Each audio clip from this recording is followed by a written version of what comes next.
Welcome back. Hope everyone had a good lunch, afternoon session. Before we jump back to where we were before lunch, just have a couple quick reminders. One is that there will be public comment both today and tomorrow, starting at 3:30. There will be no public comment on Friday. And if you are going to be participating in the public comment, please join the sessions 10 to 15 minutes beforehand, your assigned time, and log in under the name you are registered under. And one other reminder is that in terms of this afternoon for the negotiators, that the 3 minutes be used to be for new concerns, comments, or questions to help to try to get to a consensus, and that time should not be used to restate previously stated concerns, and should be for things on the table. So that being said, I think but based on where my notes, I think, and I'll turn it back over to Greg, I think we were on financial responsibility, recalculating composite scores, but I'll defer to Greg to where he wants to pick up. That's correct, Kevin. We're at E,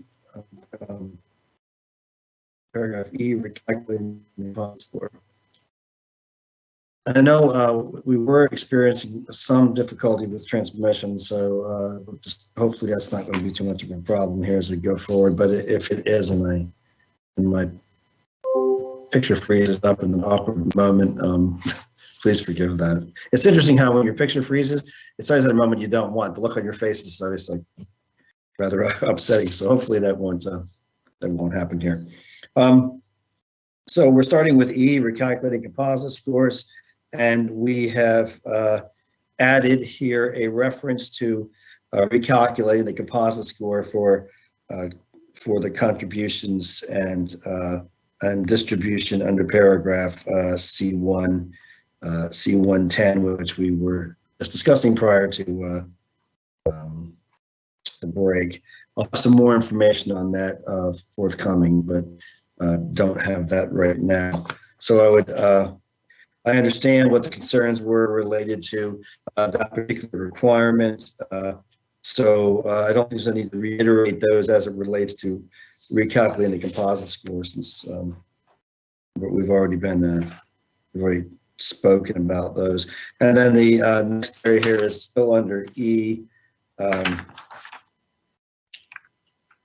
in 3. If we look at 3,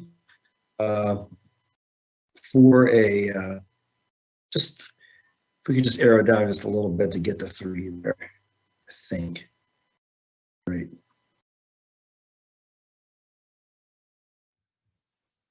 Yes. Could we could you Renee, could you arrow it down just a little bit?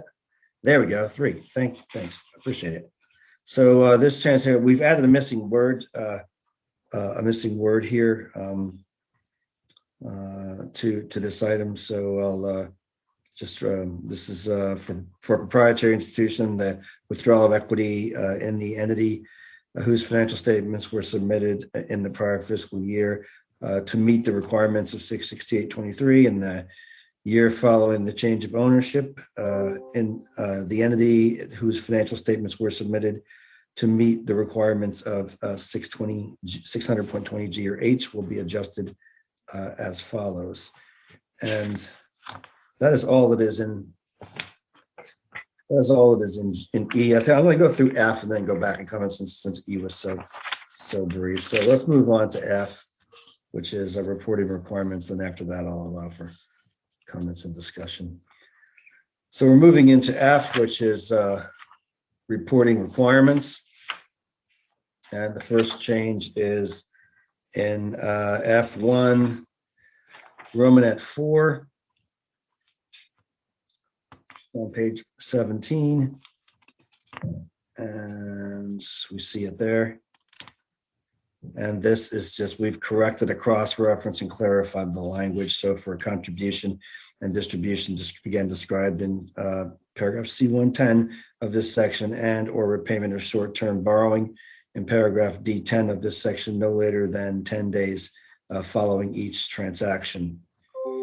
And then moving down to Romanet 5, we have revised here to provide for simpler language by removing the duplicate cross-reference and correcting the reporting requirement to refer to publicly listed rather than publicly traded entities for consistency. So in 5 now reads, for the provisions relating to a publicly listed entity under paragraph C6 of this section, C Romanet 6 of this section, no later than 10 days after the date that such event occurs.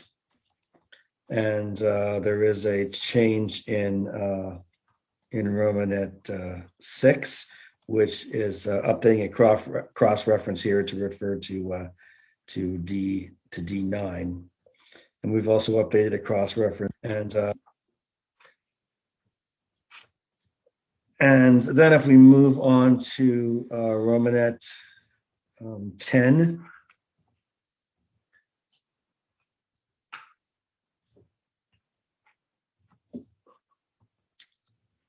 okay, in Romanet 10 here, we've updated this item with cross-reference to C1, Romanet 9, and D11 to reflect the fact that we now have both a mandatory and discretionary trigger tied to the loss of eligibility for a federal educational program. So in 10, for the loss of eligibility for another federal education assistance program described in paragraph C1, Romanet 9, or D11 of this section, no later than 10 days following the action.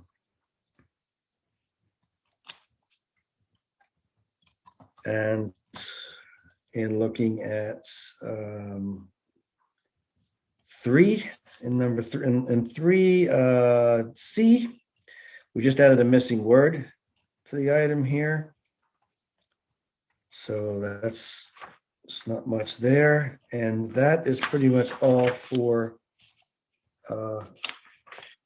reporting. So I'll open the floor for discussion at this point. All right, thank you, Greg. Thank you, Renee. Should be anything for E and F. Thank you.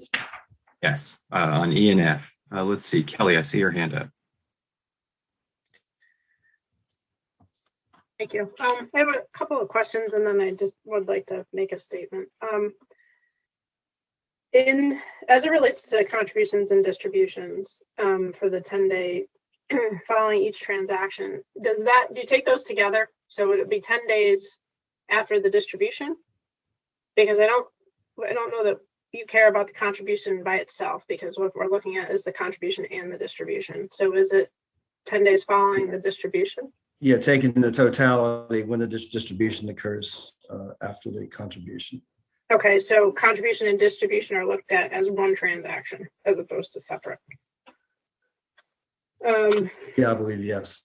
Okay, and then my second question has to do with, I think it's 12. So it says, for failure to meet any of the standards in paragraph B of this section, not later than 10 days. So within B, if I'm referring back to the correct B, that's where the composite score calculation is. So is the intent of the department that once a institution, school calculates their composite score when they're doing their audit, do they have to notify you within 10 days, or is the reporting that they're doing through the clearinghouse/easy audit sufficient? Like, do schools have to notify you if they know that they failed the composite score, I guess is the question, because that's what this implies. Just I'm having trouble with a little bit of breakup here. So you're looking at Romanet 12. Yes. Right before 2. For failure to meet any of the standards in paragraph B of this section, no later than 10 days after the institution ceases to meet the standard. Right. And again, could you? I'm sorry. So B, yeah, I didn't hear you. So B includes the composite score. So the question is, do institutions have to notify you within 10 days of calculating their composite score when they do their audits and do their calculations that they have not passed it? Or is the reliance going to be on when the audits and such get submitted through the clearinghouse / easy audit?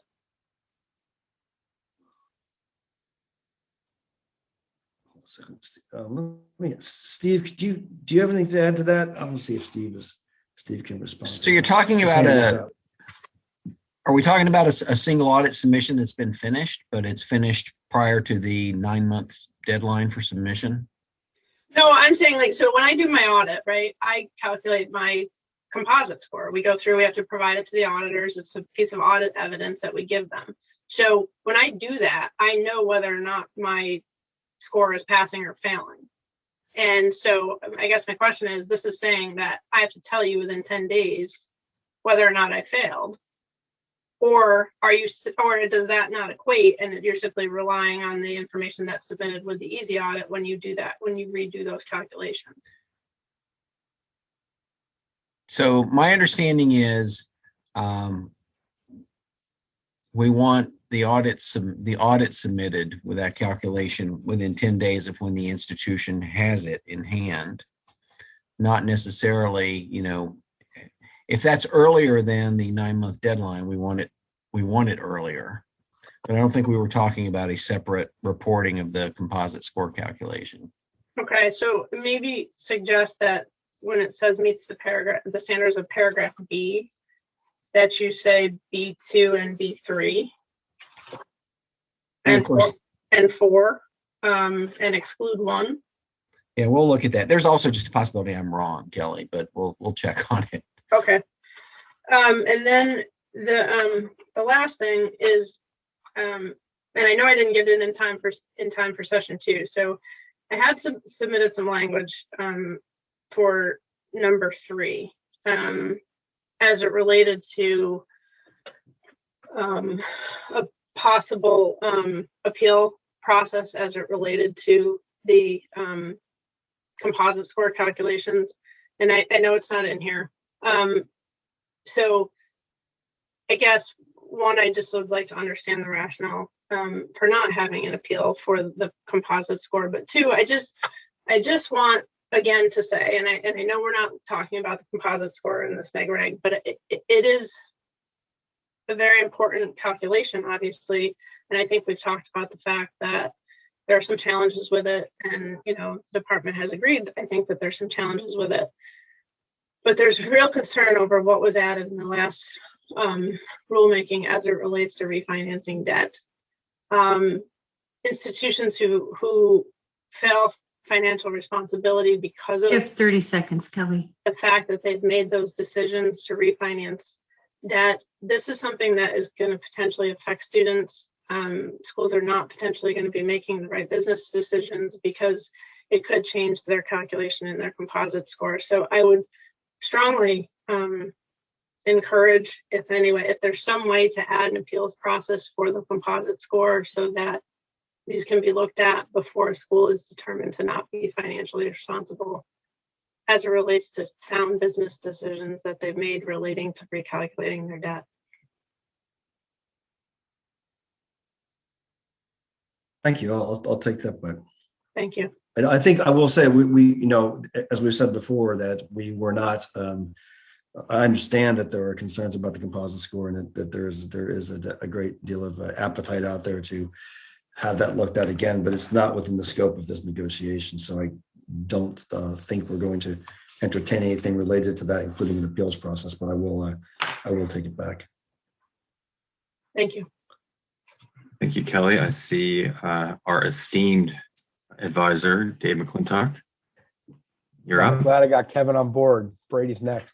I just point of clarification, I think. Steve, you mentioned statements needing to be submitted within 10 days, and I think it says that there's a new requirement they have to be submitted within 30 days of the completion of the audit. I just want to confirm that that's accurate. So it's not 10 days, it's 30 days. Is that right? Yeah, I said, I was not sure. Okay, I just wanted to make sure I'm on the same page. And I guess I would say I would just build on what Kelly said. going through an audit, there's lots of testing and adjustments being made. And it would be tough to know exactly when a school determined that they failed the composite score or fell in the zone for the composite score for the prior year until the report gets issued. And so to add requirements beyond the issuance of the audit, it would be just tough to track and understand. That's the purpose of the audit report being submitted.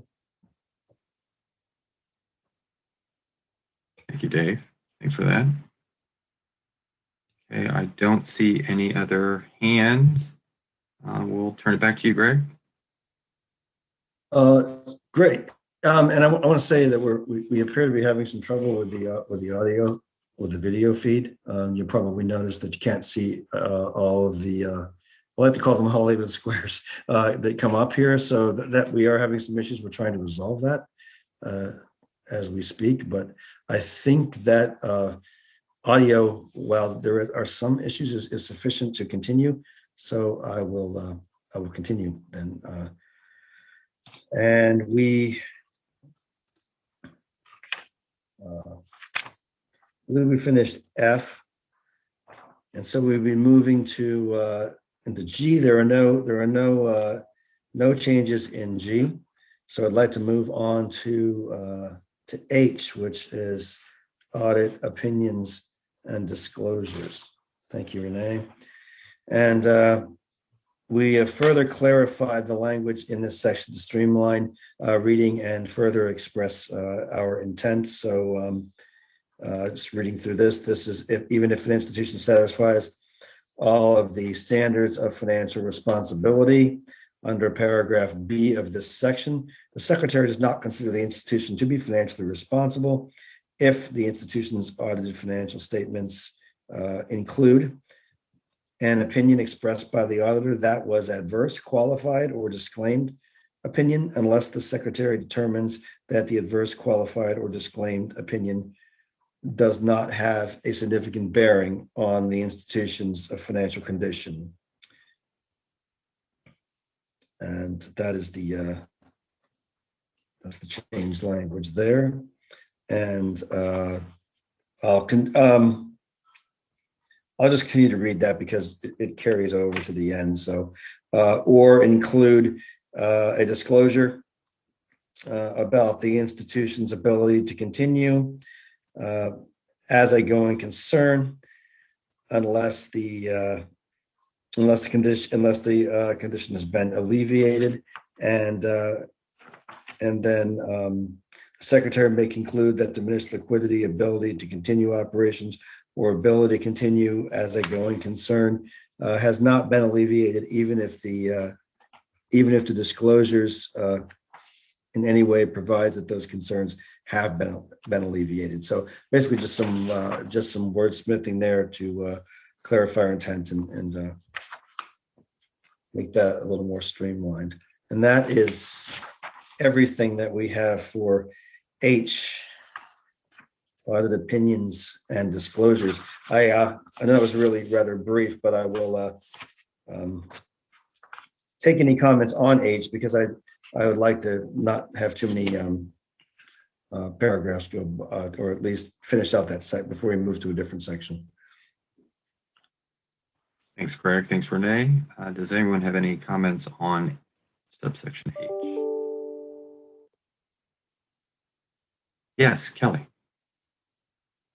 So if basically what this is saying is that your auditors are going to say that you don't have any issues as it relates to going concern or liquidity, diminished liquidity, but that the department has the ability to say that you do. So is there any way you could give some examples of why, if the audit isn't producing that result, that you would feel that it was?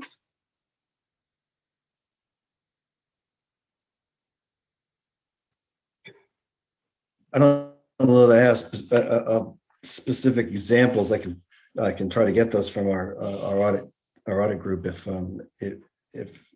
that would be instructive. The purpose here is just, because that's simply because that individual auditor that even if that audit shows that they've been alleviated, the department still has the discretion to say that it questions the entity's ability to continue as a going concern. It gives the department's not held or tied by that particular auditor's evaluation. Now, Steve, do you want to add to that? Yeah, thanks, Greg. Since it's been a few minutes since I've put my foot in my mouth, my understanding is we are talking about situations where there will be some kind of paragraph from the auditor acknowledging that an issue was looked at in some detail, and the department is pretty much taking the position it's going to also look at that issue in detail and reach its own conclusion about the impact on the institution. But I don't think we're talking about situations where there's no comment from the auditor at all about there being an issue with liquidity or whether the entity's ability to continue operating as a going concern was not mentioned or something like that. I know there was a change in the audit standards for going concerns where it became less of the auditor's opinion that was being expressed and more of the auditor's evaluation of management's assertion on that. And we're just trying to acknowledge that if we see these paragraphs, we're going to also take a closer look at it and have the department make its own determination. Okay, that explanation made sense. I mean, it might just be the way that it's worded that was confusing. Thank you. Well, we'll go back and just to reiterate that towards, in support of what Steve was saying, it says, the financial statements do include the opinion expressed by the auditor. So it starts with the opinion being expressed by the auditor. And then the secretary can determine that adverse or qualified or disclaimed opinion does not have a significant effect. So we have latitude that way as well. And so it would only be where there was a opinion expressed and then that was resolved, and the department has the discretion to conclude that it still has concerns. So I think the way it's written, I mean, if there are suggestions as to how it could be worded better, we'd be willing to take those. But as I look at it, I think it does make it pretty clear that that this all stems from the opinion expressed by the auditor that was adverse, qualified, or disclaimed. Okay. Do we have anybody else? Kelly, you have your hand still up, or? Yeah, I'll look at it. I think where I was getting hung up is that you're saying that the secretary determines that it has been alleviated, and then it goes on to say that the secretary has the ability to say that it hasn't been alleviated. I think it's just the combination of those two sentences together. And maybe there's just so many words in there that are crossed out that I'm not reading it right. So let me take another look at it. That could be. That's a problem for me. I know after a while you get so many words that are crossed out. But yeah, you're talking about secretary determines the diminished liquidity to continue operations or ability ongoing concern has been alleviated. Yes, so the secretary can conclude even with the adverse opinion that it has been alleviated.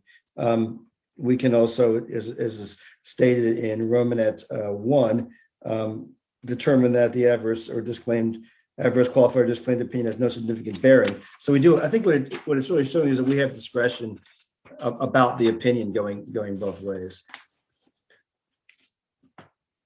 But it is. I agree with all the strikeouts. It can get a little harrowing after a while to figure out what's there. I think it works as written, but if there are suggestions to make the intent clearer, then we'd.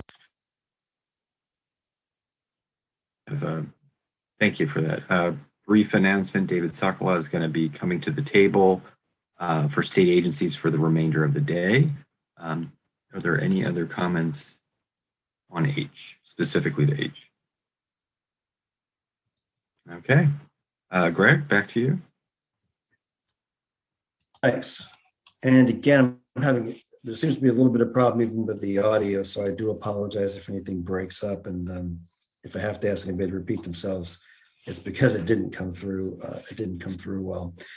So moving on to 174, past performance. There's nothing new in past performance.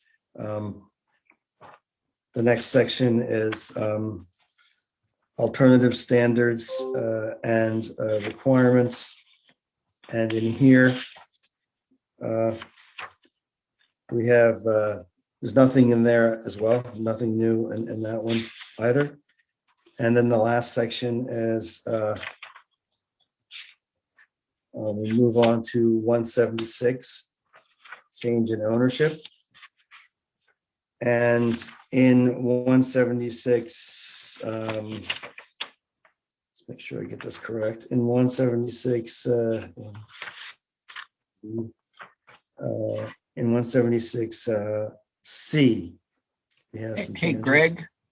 So let's go down to 176. Yes. Yeah, let me interrupt. Steve? Donna Mangold is going to be representing the general counsel's office on this issue. Can you wait until she confirms she's ready? She was having to change rooms and establish a new connection, I think. It should just be a second. Okay. No problem. We'll hold. And if she has trouble connecting, we can, I'll fill in until she gets here.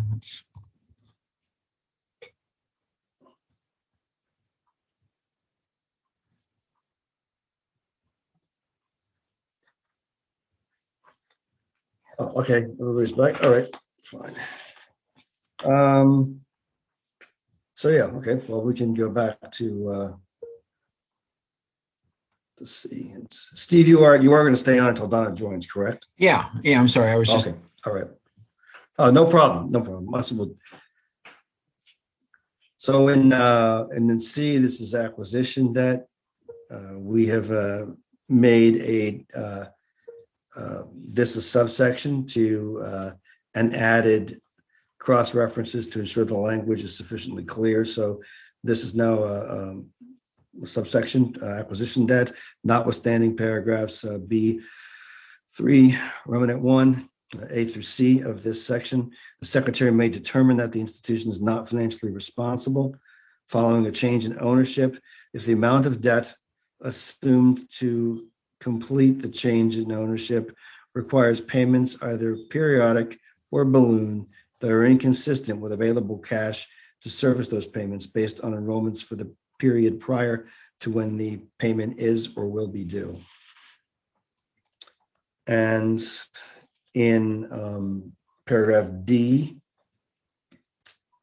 terms of the extension, we just note in D1, Romanet 1B, that we have corrected the reference in this section to refer appropriately to the GAO, and that was in B, the same day balance sheet or statement of financial position must be prepared in accordance with generally accepted accounting principles or GAAP, accepted accounting principles rather, GAAP, published by the Financial Accounting Standards Board and audited in accordance with generally accepted government auditing standards, or GAGAS, published by the U.S. Government Accountability Office. So we did make that change there. And that is everything. 176 is severability. 177 rather is severability. So I'll take any final comments on 176, which is change of ownership. Okay, any comments on 176? Yes, Barmack, you have the floor. Thank you. Just so I'm clear, the changes of ownership contemplated here are within sector, or do they involve change of control as well, meaning a change from for-profit to non-profit or otherwise?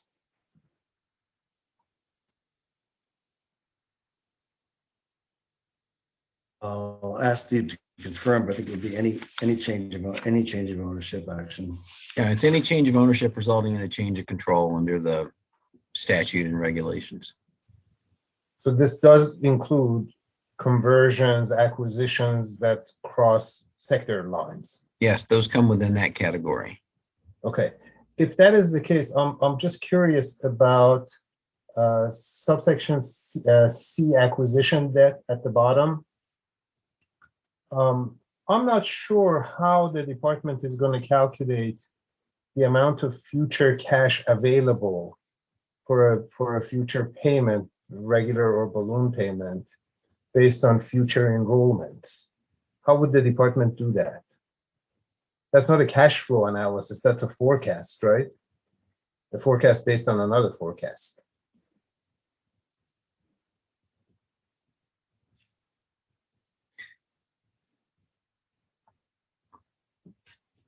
I could treat that as a rhetorical question. It's not a rhetorical question. Yeah, I know, I understand, Barmek. No, let me be more specific.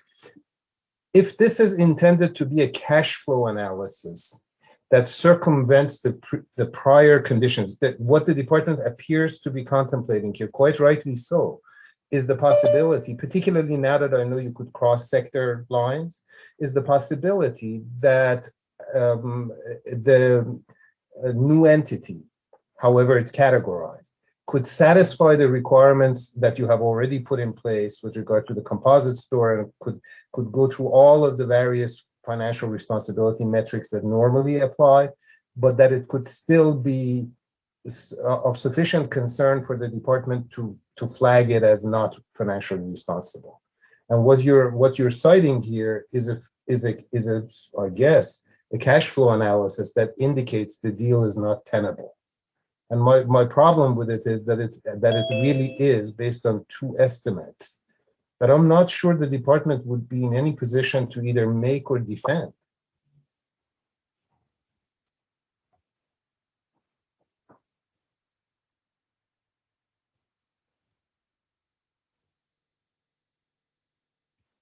I don't have any further clarification to make on that. I'll ask for some additional clarification from our people who deal with audits to see if we can get some more detail on that. If I may, and I've said this before, I'll say it again here. One really good marker that this thing could prove to be potentially problematic would be the involvement of former owners in the financing of the deal. To me, that's a much more meaningful, because what you don't have there, you don't have the validation by a third party who puts their wallet on the table to say this deal is tenable.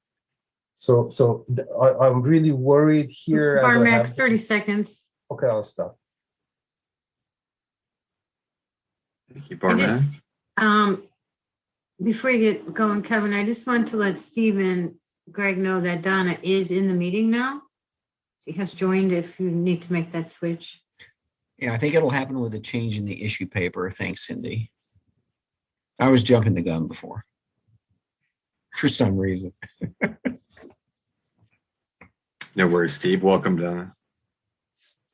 Okay, is there any other comments related to 176?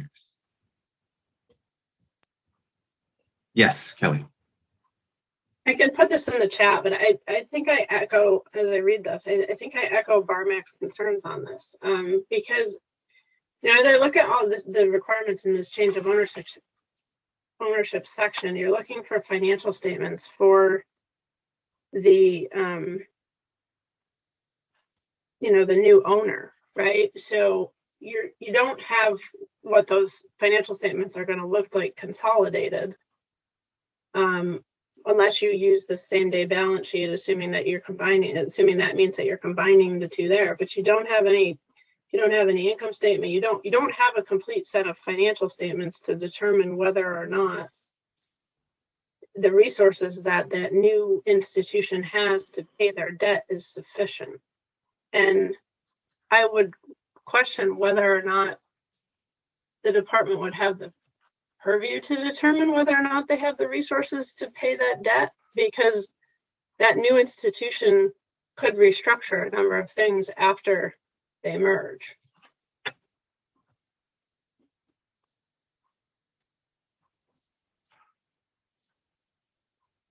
Steve, Thank you.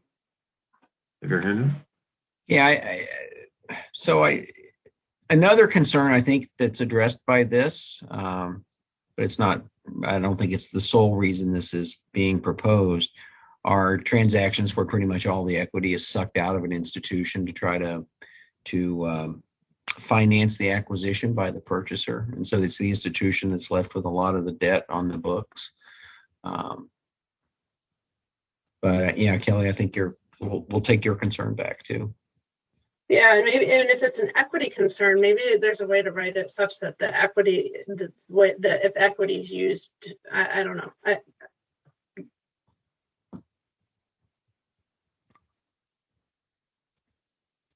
Thanks, Kelly. Barmac, something new to add? I'm curious.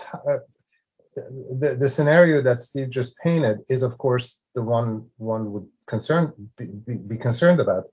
Would that entity then pass financial responsibility based on the pre-existing metrics, even though we know that it would inevitably because that failure is not because of erroneous forecast of future revenues. The scenario you're attempting to address here is based on the fact that equity is gone, right? Yeah, the situation I described usually results in a multi-year financial responsibility failure by the institution. Right. So again, my interest is to make sure that this thing you have here is A, doing something, which I'm not sure it is, and B, that something significant is lacking here to control for the kind of scenario the department seems to be worried about, which is an entity that superficially satisfies the requirements of its composite score, but has nevertheless fundamental structural issues that should give you concern. And to me, the source of that financing is at the root of it, because it essentially means, I don't care what appraisal they put on the table, you have no third-party verification that the deal is tenable, because it's the owner who's rolling the dice and hopefully sort of exiting over time. Maybe that's their game plan.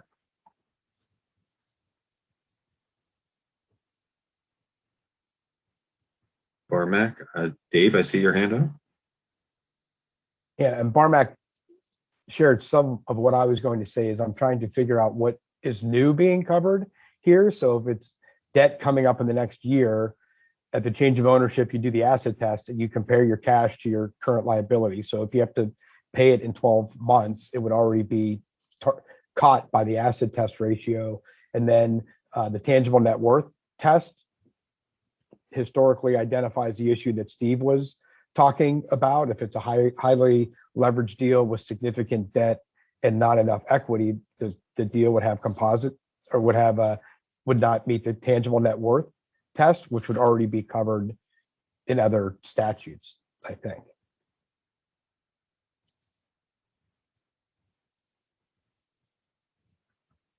Thanks, Dave.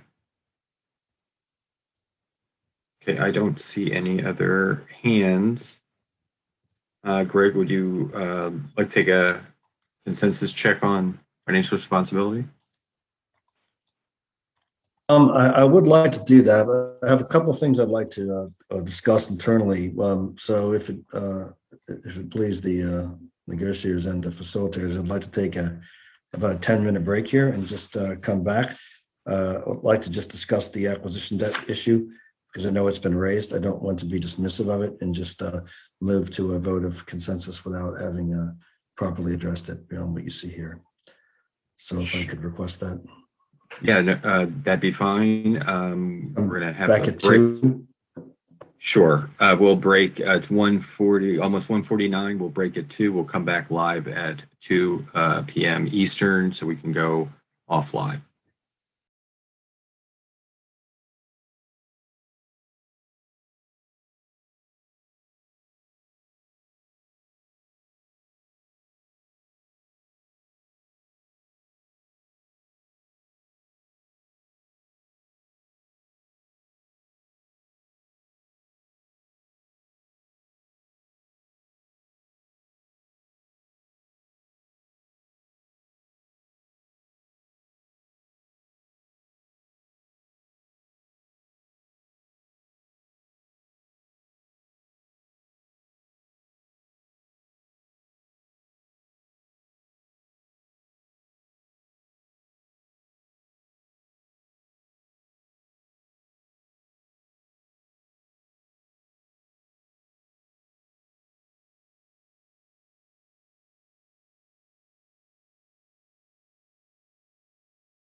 Welcome back. It's 2:08 Eastern.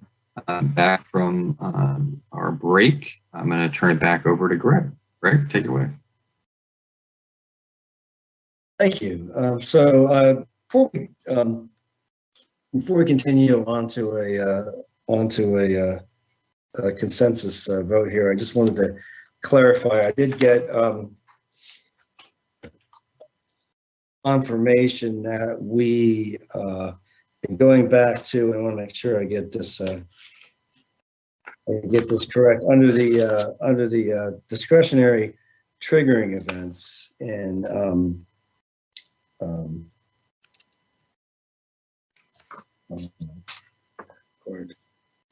yeah, in 10 and C, I'm sorry, in D,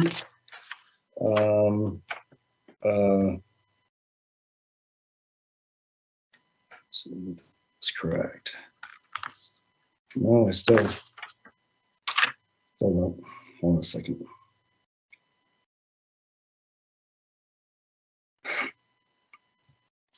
I wanted to be there, and now I've lost my place. Hold on a minute, please.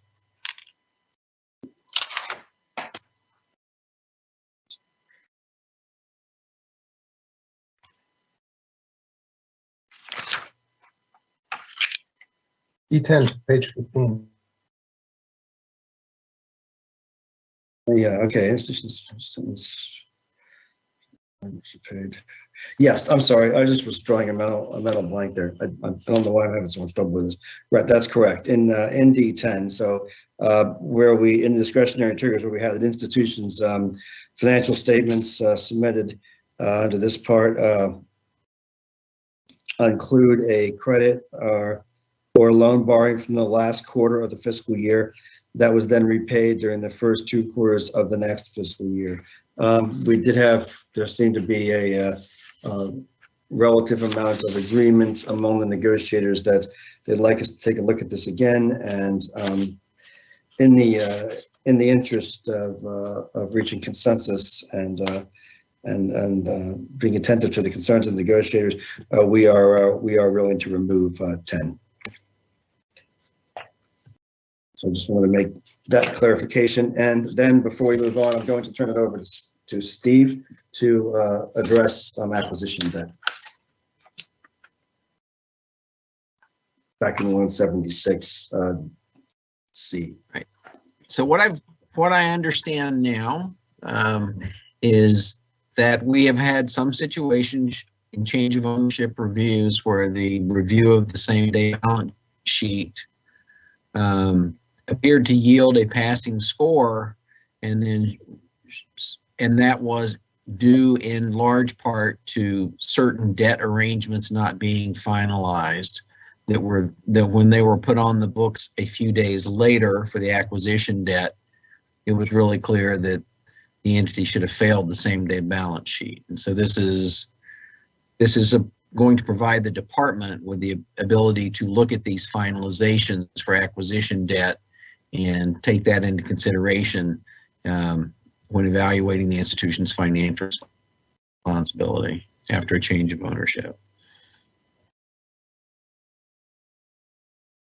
Thanks. And, so with that, I'll turn it back over to the facilitators and we'll move to a consensus. With that, I'll turn it back over. Thank you, Greg. Thank you, Steve. Yes, we're going to, I see one hand. Kelly, is there something new to add? They were going to clarify something for me in the reporting section, I believe it was. F112, where it referenced the composite score and having to notify within 10 days when we're aware of a failing score. Or change the reference from B to B2 through 4 and exclude 1. Right.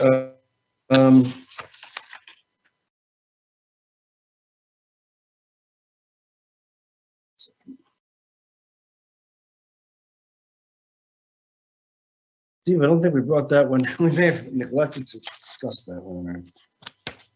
Break.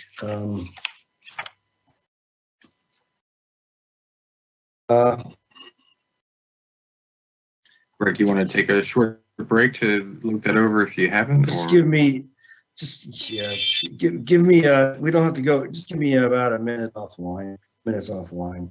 See if I can get through a chat on that one. Thank you. We'll stop the live feed.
live. Okay, we're back live. It's 2:20 Eastern. Thank you for that break, and I'm going to tee it back up to Greg. Thank you.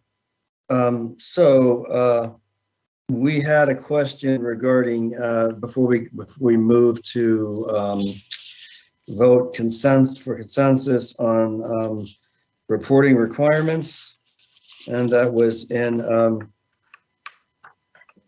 F. Let's make sure we got this right now.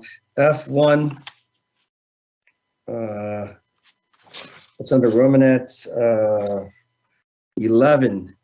And remember that we had some concerns about for failure to meet the standards. And originally we had referenced all of B of this section, and there were concerns about having to make these to do these reports within 10 days as concerns composite scores, since it is the department calculating those. So we have agreed that we will change the reference in here in Romanet 11 where it reads, for failure to meet any of the standards in paragraph B. That will now read, for failure to meet any of the standards in paragraph B3. Thank you, Greg. We do have two comments. New comments. We have Barmack and then Kelly, and then we can go ahead and do a consensus check. So Barmack, you have. Thank you. This is just a suggestion. I defer to the department's legal judgment, whatever your decision is. But Steve, the comment you made just alarmed me, because the scenario you're concerned, or rightly concerned about potential changes to the same-day balance sheet data because of addition of new debts. Obviously, the department should have authority to fail a program or to take action against it if that is so. I'm just concerned that the acquisition debt language here seems to restrict that only to those cases where cash flow projections don't support the deal, where in fact the particular scenario you mentioned had to do with the addition of a debt that wasn't accounted for on the same day balance sheet. So however you resolve it, that doesn't change I intend to support this language, this section, but I just wanted to make sure that this doesn't end up actually restricting the secretary from taking action in those cases, because it only seems to address changes that are due to financial shifts as a result of enrollment changes. So for All right. Thank you, Barmack. And we have Kelly. Kelly, you're up. Brad and I both put this in the chat, but with the removal of D10, there needs to be a change in the reporting section, F1, Romanet 4, to remove that part about the short-term borrowing. Right. Yeah. Thank you for pointing that. That was in my head, and I was trying to think of where that was, but yeah. The other thing there too, though, in the last sentence, it talks about not later than 10 days following each transaction. I think that needs to be changed to the transaction, because you had said earlier that a contribution and a distribution were considered one transaction, so there's not multiple anymore. Right. Thank you. Greg, I'll just point out, I think Kelly stated it, but both of those things are in the chat, so you'll have reference to them. Oh, great. Thank you. Thank you, Kelly. Thank you, Brad. Thank you, Greg. I think it's time for a consensus check on financial responsibility. Does that make sense, Greg? Yes. Okay. Absolutely. I apologize for the back and forth there to everything. I just want to make sure we got everything in before. No problem. I want to make. Thank you very much. You're just freezing a little bit. I want to make sure you weren't speaking. So. No. Okay. Yeah, we're going to head and take a consensus check on issue paper number 4. If you could please vote with your thumbs and hold them up high so we can see them, I'll go through a roll call. And if there is any dissents, that please articulate what your issue would be, how would you be able to reach consensus, and then focus on a list of needs. But before we go to that, let's take a consensus check. So everybody hold them up so I can see them, and I'll announce them. On this, see, we have Kelly, she's voting for it, it's sideways. Brad is down. Ann is voting for. Jamie is for. Sam is for. Marvin. David is for. Armac is for. Carolyn is for. Yael is for. Consensus. Jessica is a yes. Amanda is a yes. Ernest is a yes. And Ashley is towards the side, which is for consensus. So thank you for that. Brad, if you have something you'd like to articulate on what you need to reach consensus, or do you have a list of something that would make that possible? Yes, so thank you, Kevin. As discussed throughout the past 3 sessions, there's a couple pieces of the mandatory triggers and a few in discretionary that I'm struggling with. On the mandatory in particular, the gainful employment revenue reduction of 10%, which could equal 1 program with no consideration of any bottom line expense reductions and impacts on the bottom line income. The fact that any credit event, even if it's a short-term borrowing line of credit being pulled by a bank, is significant enough to create a mandatory trigger. And the fact that any lawsuit from a state, regardless of materiality, is considered a mandatory trigger. On the discretionary trigger, my issues were the 2 discretionaries automatically being a mandatory, especially when discretionary triggers like changes in Title IV revenue, which include increases, and high dropout rates are still yet to be defined, and really no one knows what those mean. So those are my main concerns in order to get me to a sideways vote.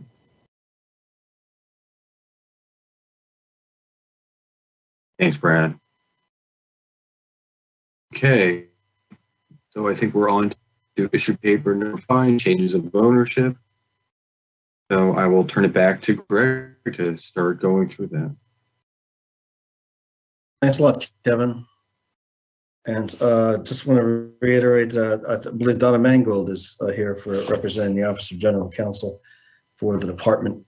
She'll be taking over for Steve Finley on this issue paper. And before we get started, I want to thank everybody for the discussion on financial responsibility. Even though we did not reach consensus, I think we had a lot of good discussion, got a lot out of it. The department got a lot of ideas going forward. So again, I want to express my appreciation for all of your efforts there. So we are moving on to issue paper 5, which is change in ownership and control. And the first place that we have changes here.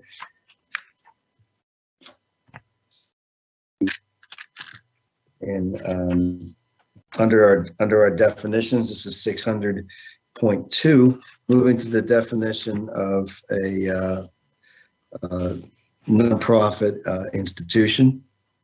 So let's go there.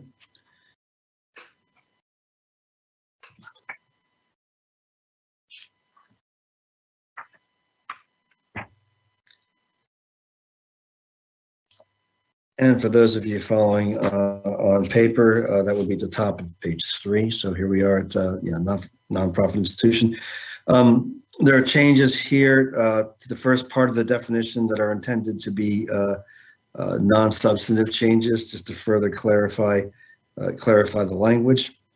And that begins with in 1 Romanet 2, we have proposed some additional changes that will further clarify the meaning of these requirements. The language says that nonprofit institutions are, generally speaking, not going to be an obligor on an obligor on a debt owed to a former owner, and will not maintain a revenue sharing agreement that is inconsistent with reasonable market value with any party, including a former owner, and will not maintain leases that are inconsistent with fair market value with a former owner of the institution. So just to go through this section again, this is definition of a nonprofit institution.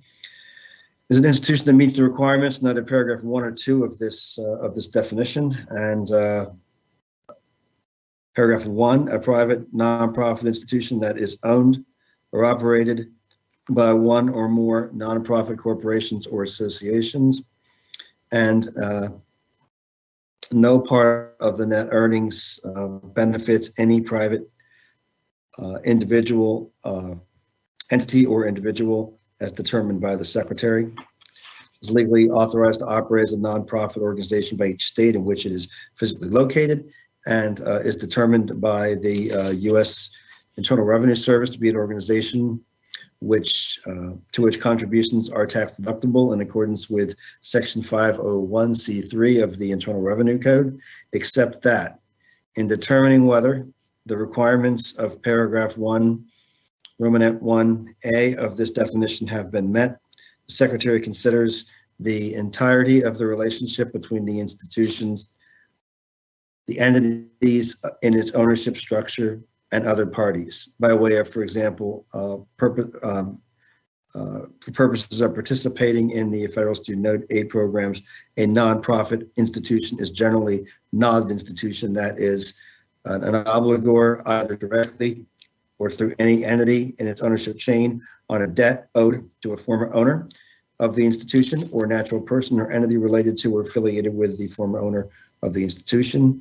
And then moving into B, either directly or through any entity in its ownership chain, enters into or maintains a revenue sharing agreement with any party, including related or unrelated parties, or a former owner of the institution, or a natural person or entity related to or affiliated with the former owner of the institution, unless the institution demonstrates that payments under the revenue sharing agreement are reasonable based on the market price for such services or materials, including demonstrating a reasonable relationship to the cost of the services or materials provided, or, and C, is a party either directly or indirectly to any other agreements, including lease agreements, with a former owner of the institution or a natural person or entity related to or affiliated with the former owner of the institution, under which the institution is obligated to make any payments unless the institution demonstrates that payments under the agreement are comparable to payments in an arm's length transaction at fair market value.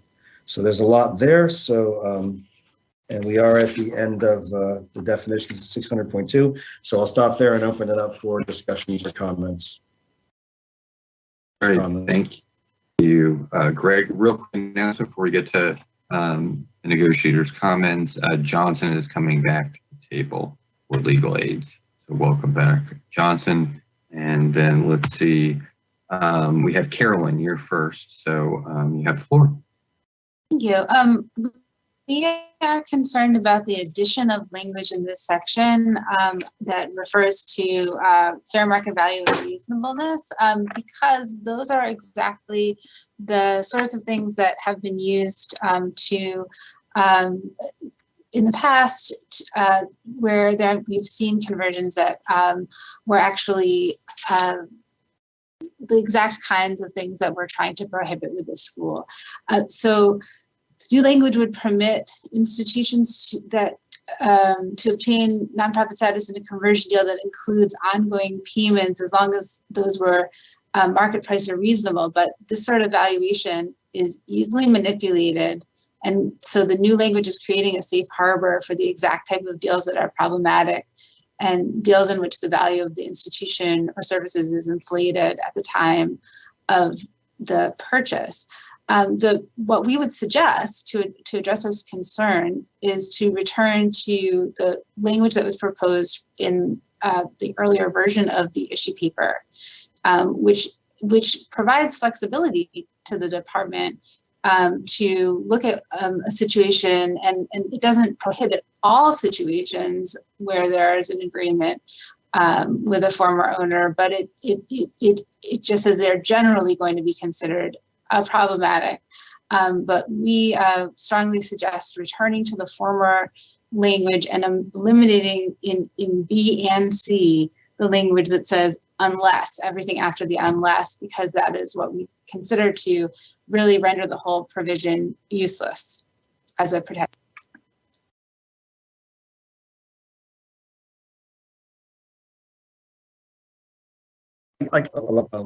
Or ask Donna rather to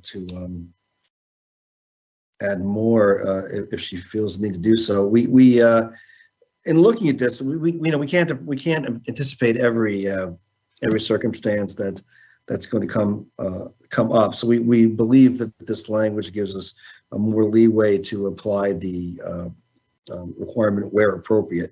We also want to point out that we have expanded the application of the provision beyond just the former owner and to instead address any revenue sharing agreement with any party, which does allow us to assess a broader range of institutional agreements. But I'll ask Donna if she wants to comment here.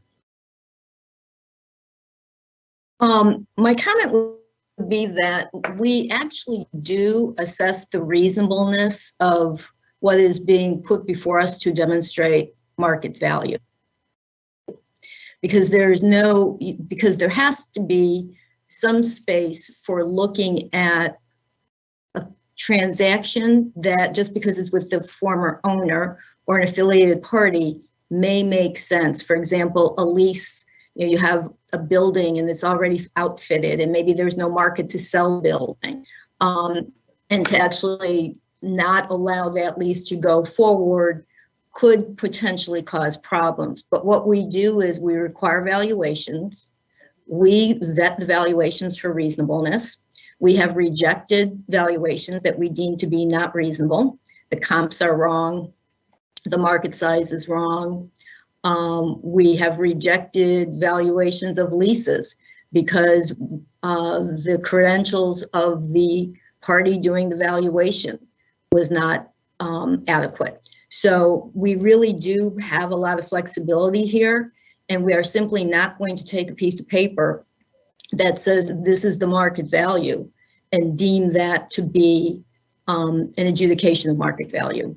So we wrote it this way to try to build in as much flexibility for us as possible, but to allow that there may be certain circumstances when related party transactions are at market and are appropriate.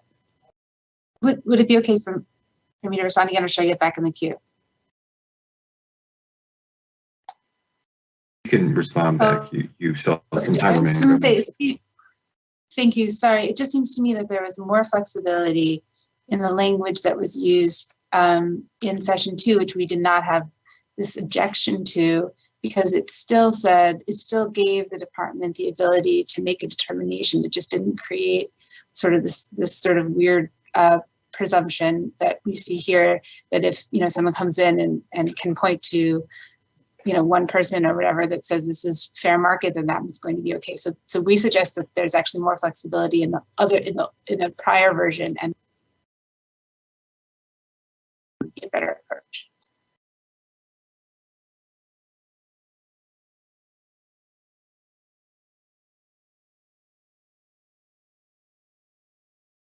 Thank you, Carolyn. Did you get that last part, or was it kind of cut off for me? Is that... It cut off for me too, but okay. I think we can go back and look at that at the second version language. We can go back and look at that language again. I don't have it in front of me right now. All right, thank you, Carolyn. Thank you, Donna. Okay, let's see. We have Yael. You're up. But I'd like to just agree with what Carolyn said, that I think the previous language did give the department more flexibility, and it did it without creating what to me appears to be an incentive or precisely the type of misconduct that we've seen, and speaking as a representative of attorneys general, that our offices see consistently with these types of problematic conversion, where the creation of continued relationships with former owners that can create incentives for the operation of purported nonprofits for the benefit of the former owners, I think is something that should be dissuaded I think that's one of the reasons why this issue is on the agenda for this rulemaking. We know that valuation is subject to manipulation. We know that's difficult.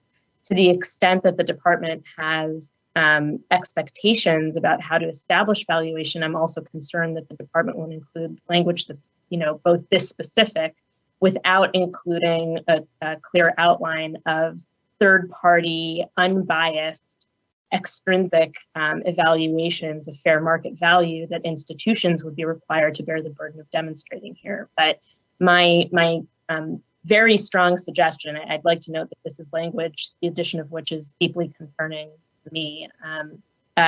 My very strong suggestion is to revert to previous language here. I think the additions, though I understand that they're well-intentioned, actually create incentive for really problematic behavior.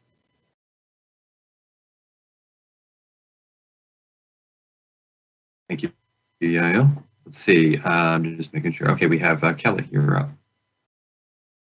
Thank you. I am going to echo the thought of going back to the language in the previous version, session 2. We are concerned that with the addition of in ruminant 2B, the concept of agreement with any party, including related or unrelated parties, that this may have unintended consequences to private nonprofits as it relates to some of the agreements that they have. There are agreements that they have where third parties have helped them maintain and launch, online programs, including HBCUs.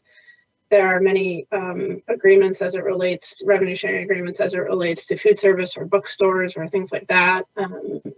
There's large research institutions have partnerships with or relationships with LLCs for different types of subsidiary structures, et cetera. So I'm concerned that the addition of this language will create unintended consequences there. So again, I would agree with the other two negotiators that we revert back to the language from the second. Kelly, let's see, Brad, I see you're up next. Yeah, I'd like to just start with a general comment, and basically, state on the record that, I don't know how many folks on this committee have ever been through a change of ownership within the higher education realm. I have not. I've been through several outside of higher education, and I will tell you, reading the regs here are extremely complicated, and I really think we could have used a corporate merger and acquisition advisor on the committee like we requested in week 1 to help us through some of these complications. So with that, I just wanted to ask a question on number 6, right above this private nonprofit definition again. And it's because of the burdensome impact that this is going to have. And I just want to make sure the department has a real good reason for making this change, that we're going to now require that if your online campus differs from your main campus, you are going to now require that to be changed, which means you have to seek approvals from accreditors and states and other entities to come into compliance with this requirement. And there's going to be a lot of paperwork, and it's going to be a headache. And I honestly don't know what the difference is on why we're doing this item for having the distance ed be associated with the main campus or associated with its administrative offices if it's in a different state. Is there a reason that we're making that change?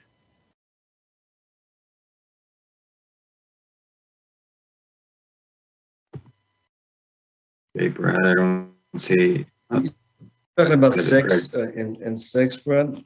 Yeah. It's got a lot of here again. My group. Yeah. I'll ask Donna to comment, but we feel that for the institution that offers the on-campus programs and distance that we need with the offering of distance education programs, those need to be associated with the main entity of the institution. So, in being able to hold the institution accountable for those programs, we believe it's important to make sure that those are associated with the main campus of the institution. Now, do you have any comments? There's no reason else other than you think it needs to be. There's no legal reason why it has to be.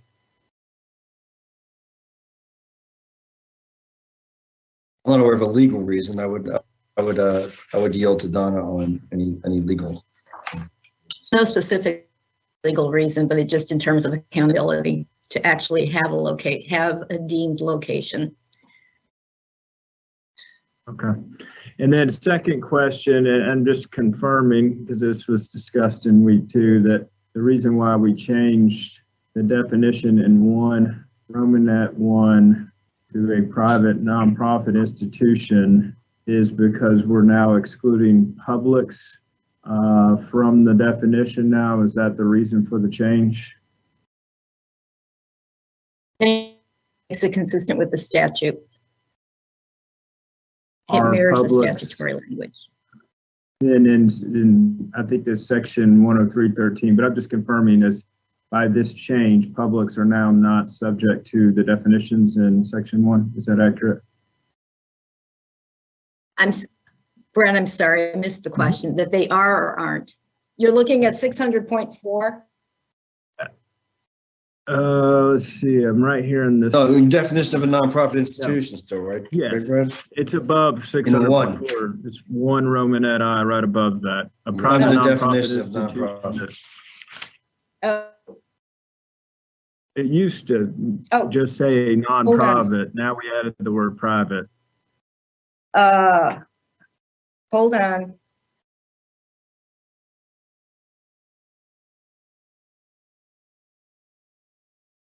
It was to, I see where you're going, and I need to double check on something. Because what we're trying to do is distinguish that private nonprofits had to be 501c3 and publics do not. I need to take that back and take a look at it, Brett.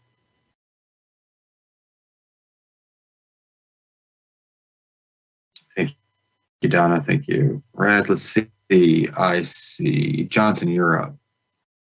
Yeah, I just want to go to this thing about the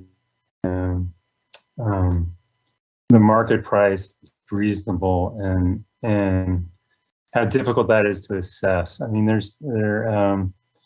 unlike even power plants and cars and all this stuff, there's not a huge market for for-profit institutions out there to make this sort of assessment. I appreciate Donna's statement that the Secretary takes this very seriously, but I think there's more flexibility in the original provision in issue paper 2 is better. And I just want to add one other example here of what can happen. There was a school in Colorado where the owner created a loan agreement where he generated $400 million of revenue. This was in 2012. The school was certified as a nonprofit by the Department of Education and the IRS. The Colorado Attorney General then sued them for lots of deceptive stuff. And the result was in 2020, so 6 years after the suit, a $3 million settlement. And about 10,000 students were affected by the deceptive practices that were going on at that institution. So, providing more flexibility for the Secretary to look into whether something actually is a real transaction is really important. I think the new language is detrimental to that goal. Thank you. Thank you, Johnson. Before we get to you, Bormack, I do see Donna's hand up. I just want to clarify that as to the situation that you're talking about, the department initially took the position in 2016 when it actually did its review of that requested nonprofit conversion. It was denied at that point in 2016. It eventually, there was a complete change in the transaction afterwards. And it was only after significant changes took place that the decision was made to allow nonprofit status. So at the point of $400 million, it was of goodwill, essentially. It was not approved as a nonprofit. So I just wanted to make sure that was clear. Thanks for that. Johnson, is that you have to say? Yeah, I didn't read that part of the decision. It's 160 pages. The judge spent a lot of time. Thanks, Johnson. Let's see, Barmack, you are next. Yeah, I want to echo the concerns that have already been expressed by Carolyn and Yael and Johnson and Kelly about the addition of this language. I have to say, you know, it's always nice in a capitalist system to create the altar of market-based pricing, but it, again, strains credulity that in these kinds of one-off transactions that anybody is in any position to question an actual deal on the basis of what comparables. There are no comparables. Somebody's handing over an entire campus to a fake nonprofit, and the two parties seem to be in agreement to exchange some cash. I don't see the department being able to refer to any objective reality to contest that. It is, and again, the language allowed for those exceptional cases that I do know can occur, where you don't want to disrupt somebody's operations, because it generally describes those transactions as suspect. And that is the right description. This is as close to a deal breaker as anything the department has done in this rulemaking for me. So I would really encourage you to remove the additional qualifier unless the institution demonstrates, et cetera, et cetera. I would also suggest, Kelly sort of brought this up, and I agree with her that certainly transactions with unrelated third parties that are charitable or below market should be accommodated.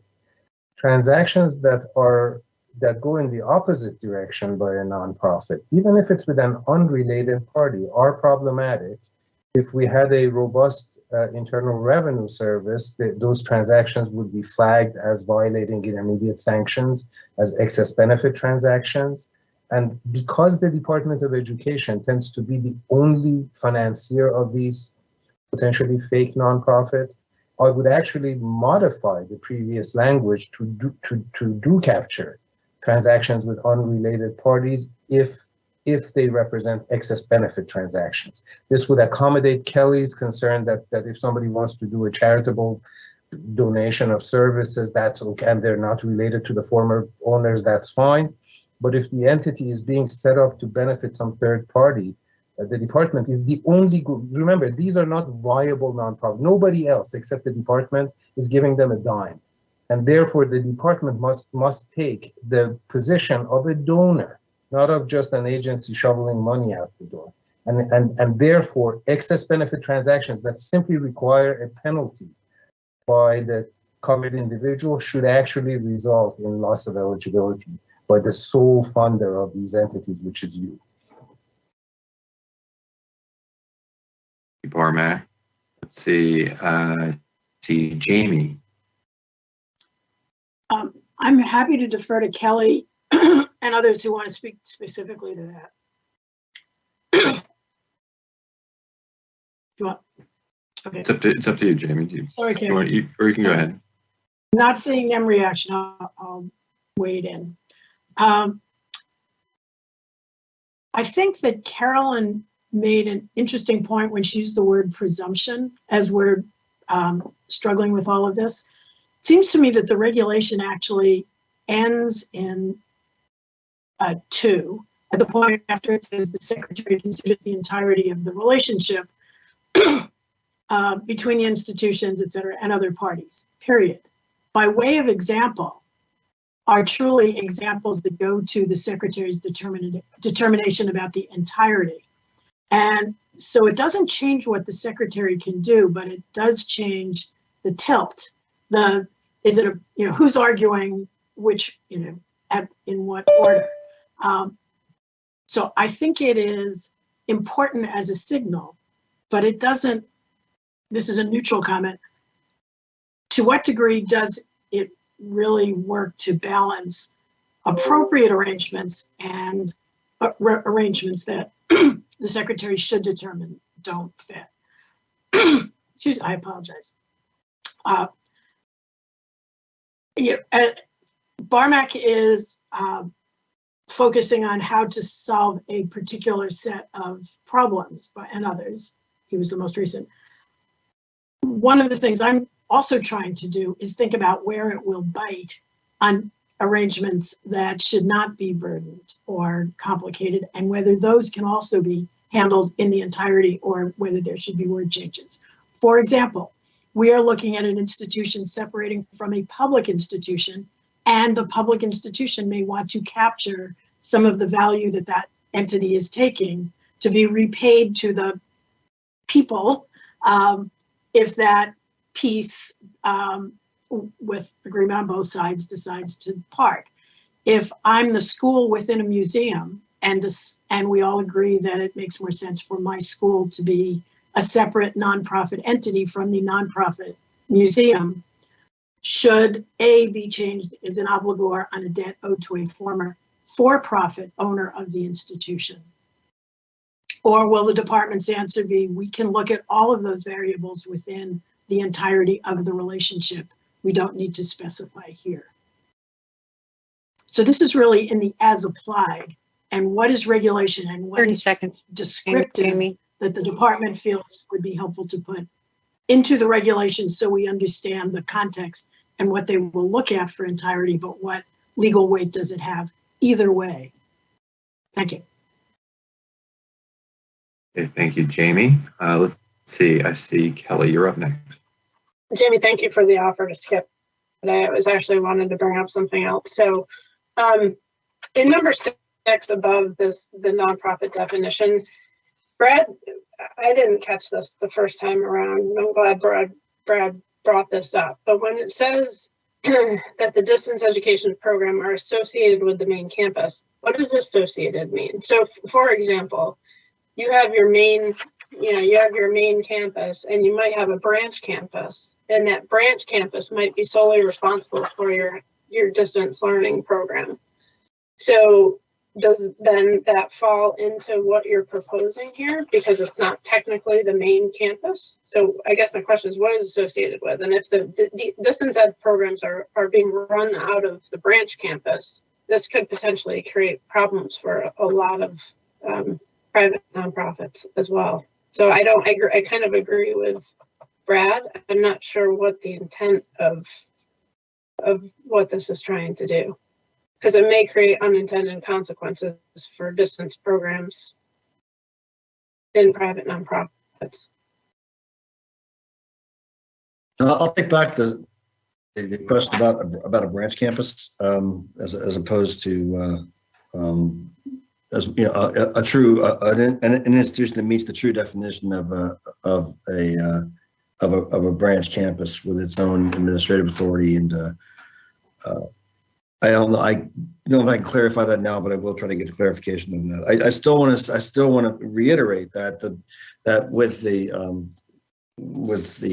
increasing popularity of distance education, that the department feels it's necessary to be able to associate programs with an institution and with the main where an institution has several additional locations, that it still must take responsibility for its distance education programs.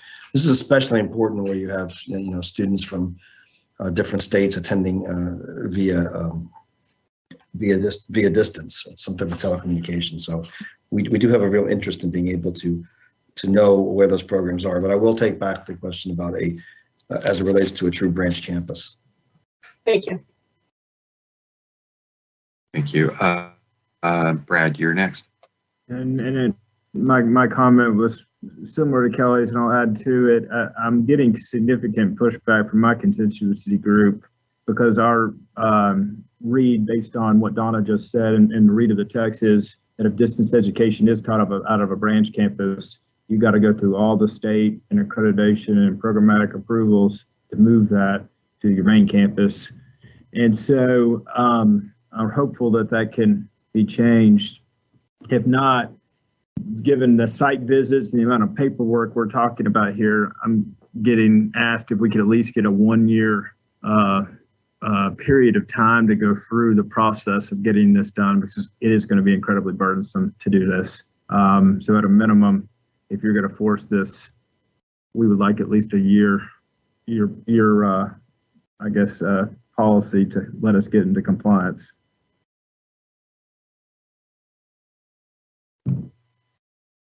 Thanks, Brad.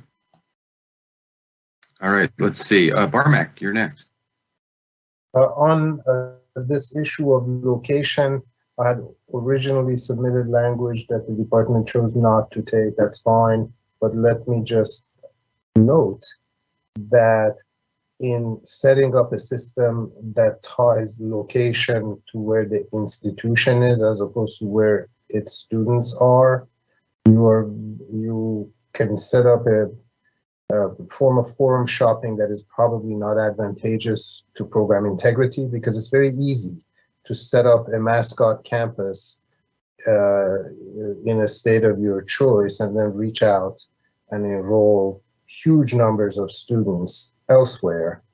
I do think it makes some sense, to whatever extent the department still believes the triad is meaningful and state authorization adds something, to ensure that, to do a look back provision and simply say, you know, wherever you had the largest numbers of students during the last 5 years or whatever, you know, some look back that ties state supervision, direct state supervision, as opposed to circuitous and generally ineffective reciprocity agreements, to where the students are. Because, you know, the state of Iowa didn't have a lot of skin in the game when a particular institution went from 600 students to 60,000 students. They were not in Iowa. They were in California and New York, most of them.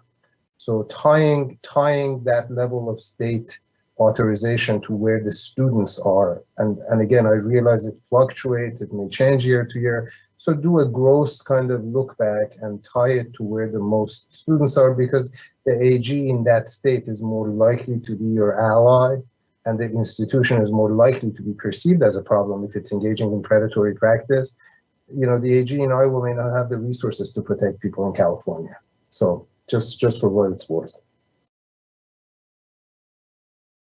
Thanks. Thank you, Barmack. Jamie, you're next. I'll just repeat what I put in the sidebar. If the department could help us understand what the problem is in identifying what Donna mentioned, we need to have a deemed location, or we need to have clarity about it. If we can understand what the problem is that you've seen, then we might be able to be more helpful about how to do it without the kind of burden that Brad was talking about for stable situations where DE is, and responsibility for it is assigned, to do that efficiently. I credit that there is something that led you to feel a need to do this, but it's a little hard to craft the solution without knowing what kinds of. Thanks, Sharon. Well, I with respect to that question, you know, with any programs, it's important for us to be able to especially with institutions that have a large number of additional locations, to be able to trace back and programs to where they actually are based, and especially with the increasing advent of online program managers, things like that, where we have a lot of other agreements with other entities. we believe it is important to be able to track that back to the main institution. And so we do have some concerns there. I can flesh that out for you more. I will take back the concerns you've expressed about this, and we can have a discussion about it. And maybe I can come back with a little more tomorrow about where, if anywhere, the departments are willing to go on this. But I certainly have heard everybody's considerations, and I promise to discuss that. Carolyn, I see your hand. Jamie, are you finished with your comment? I think Greg's comment was helpful, and maybe there's something that could be done with first of all, the main institution is always ultimately responsible, including for what happens at its branches. Correct. Maybe there is some designation or clarity that could be helpful with you. And I know that at least as accreditors, whatever a third party is doing, the institution is responsible for it. So that doesn't, for us, distribute the identity, but whether it's for your purposes or a student's understanding of where things are coming from, there may be a more direct through line. So thank you for taking. Okay, thanks, Jamie. Carol, when I see your hand. Yes, I just wanted to add that if it would be possible to get perhaps before a vote of response on whether the department might consider going back to the language from the earlier session on the nonprofit definition, also just to add that to the list. Thank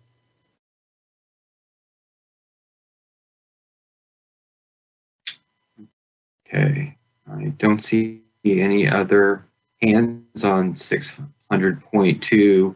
Real quick announcement though, it is 3:07. I know there's, just want to make sure everyone understands there is a public comment at 3:30 for those that are going to be commenting. Please log in 10 to 15 minutes before your allotted time, and please log in under the name you're registered under. So with that being said, I'll turn it over to you, Greg. We did have, there was a request to gauge the group, take a temperature check or something to see if there was about the department making changes to what is in the definition of a nonprofit institution. Do we want to do anything like that, or just where we were with that?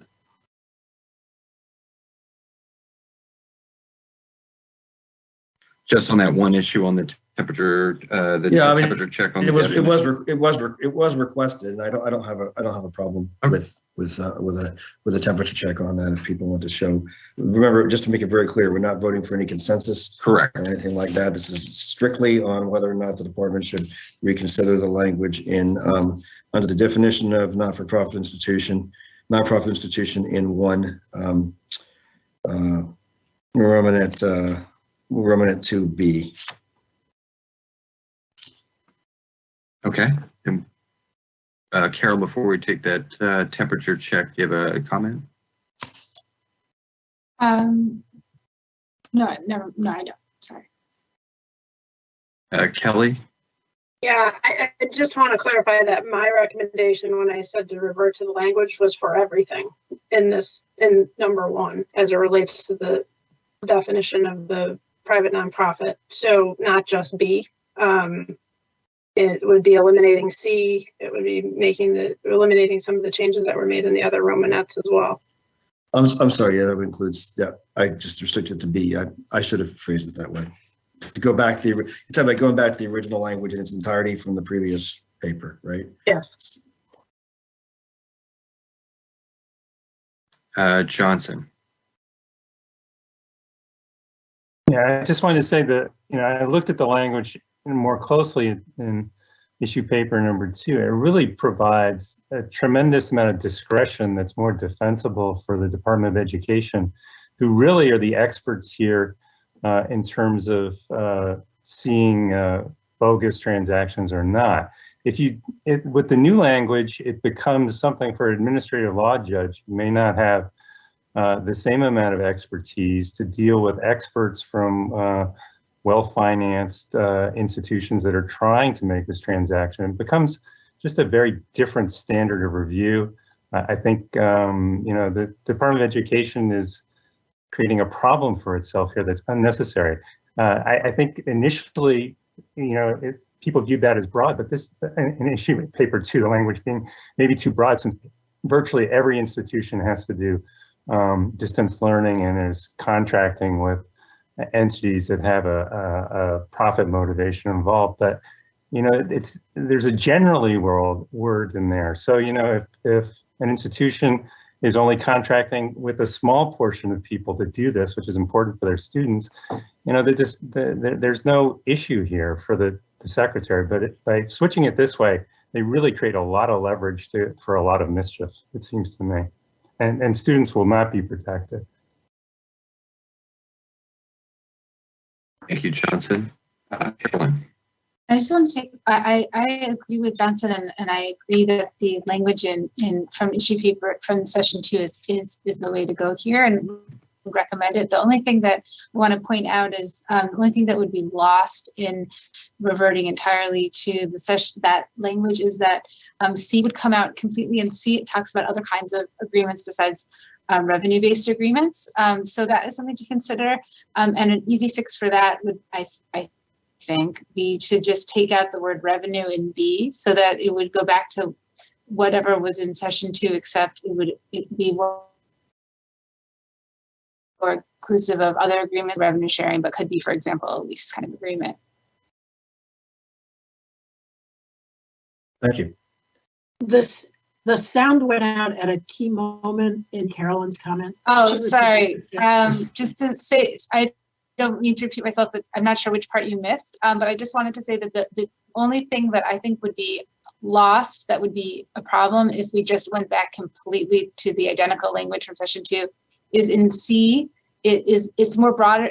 It talks about agreements other than just revenue-based agreements. So, for example, a lease kind of agreement, which is arguably not revenue-based, and that is important, and I don't want us to lose that. So I think really easy way to fix that is just maybe take out the word revenue and just have it in B from issue session 2 issue paper, so it would just refer to agreements with former owners.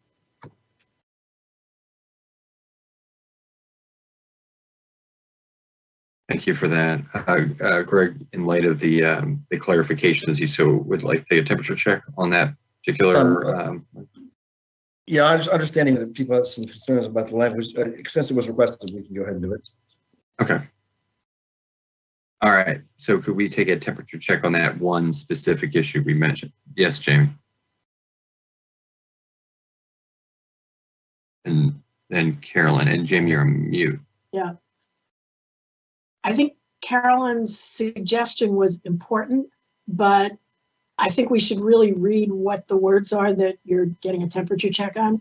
Is it enters into or maintains an agreement with any party, unless that would raise Kelly's concerns about overbreadth. So, and Carolyn said agreement with any former.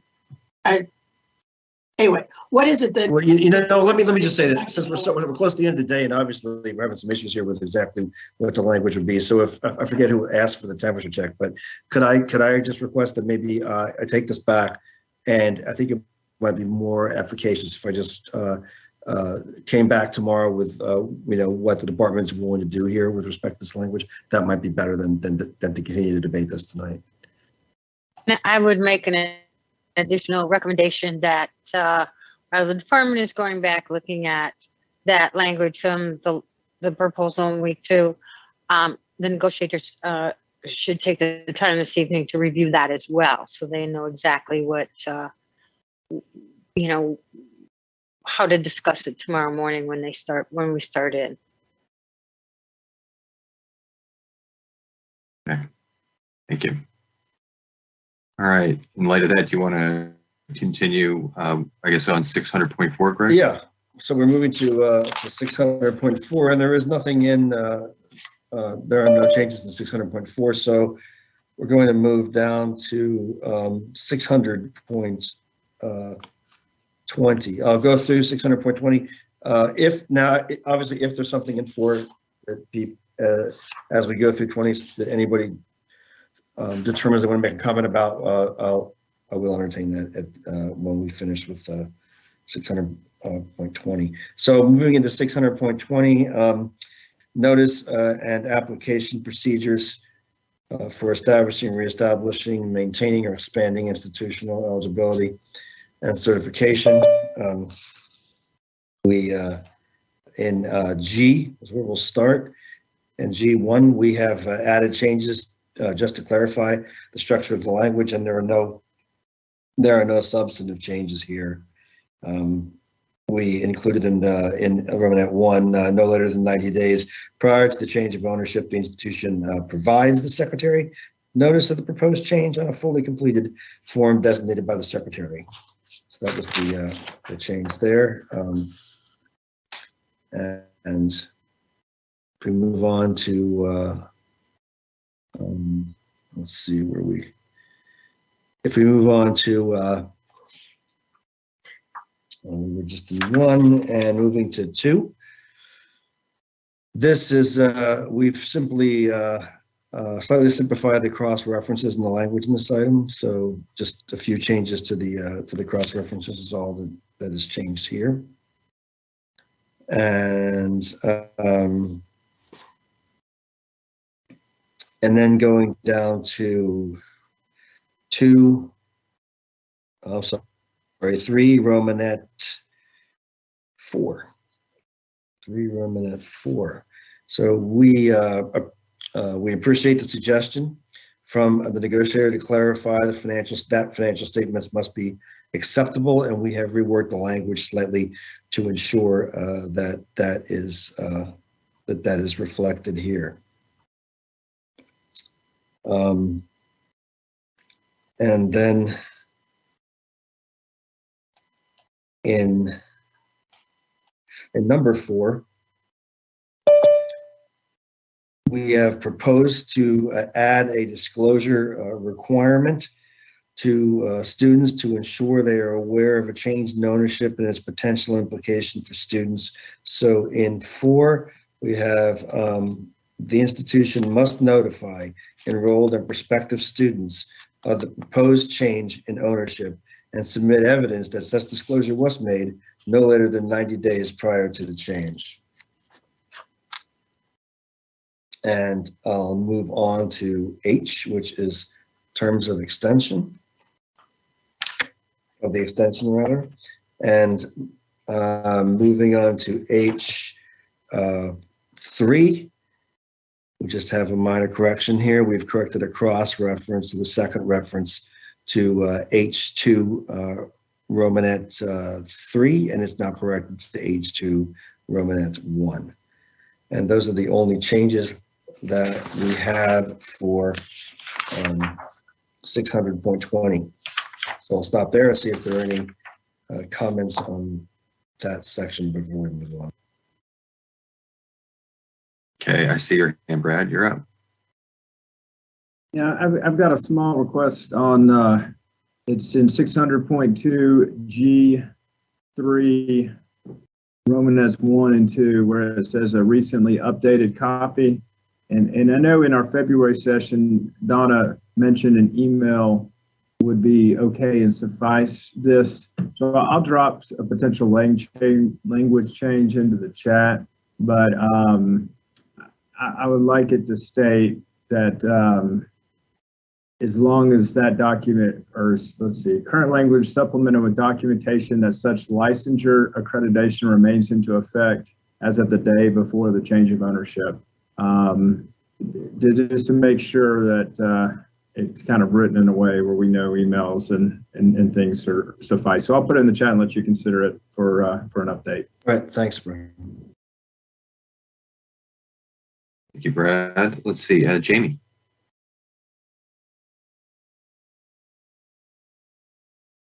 Jamie, you're on mute. you'd think by now. I'm looking at number 4 about notifying enrolled and prospective students. We have, and I believe it's common among accreditors, but I can't speak for all of them, that we have in some transaction situations insisted that a prospective change of ownership or control be made known to the campus in order to get input to satisfy accreditation requirements, not just of notice, but actual engagement with those audiences. I can say that the schools vary a great deal. Some are able to talk to their campus for multiple years about transitions that may be coming. And some others have been stressed by this. I wonder whether institutions think that, I think that requirement is appropriate.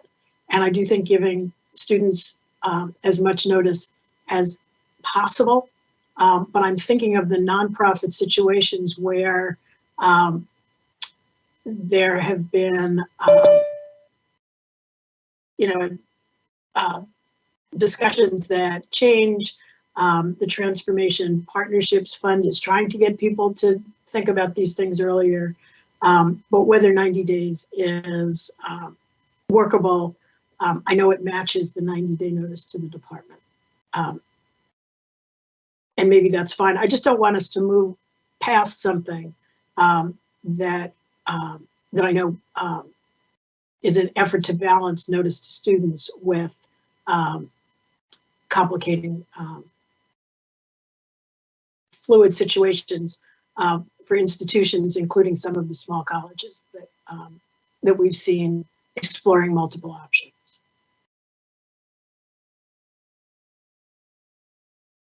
I guess if my colleagues from the private nonprofits or proprietaries didn't have a concern, I've done my share by just flagging the issue. Thank you, Jamie. I see Kelly. Yeah, I can see what Jamie might be saying from the perspective of if you, let's say you had 2 private nonprofits that were going to merge, 90 days notification to students 90 days prior might be a long period of time because the details of that might not be worked out 90 days prior to whatever that merger might be. I don't know. I don't know that I have anything additional to add. I do agree that with what Jamie's saying.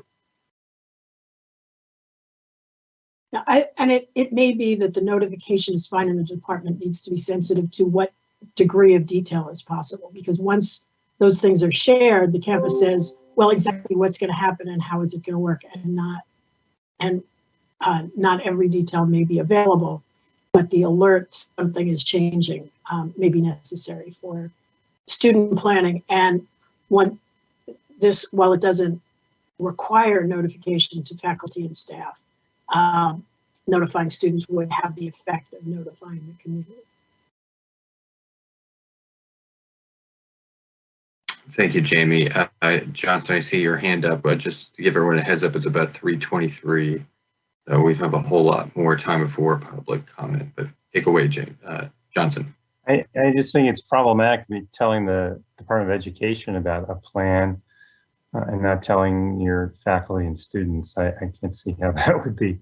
I understand it might, alienate the institution from those entities, but I just feel like it's, I don't understand. I could see that really backfiring, honestly. Having read some of the complaints out of among some professors out west about a merger and how they felt about it affecting their institution's reputation. I don't know why you'd want to hide it from them, but those are just my thoughts as a person, not an advocate.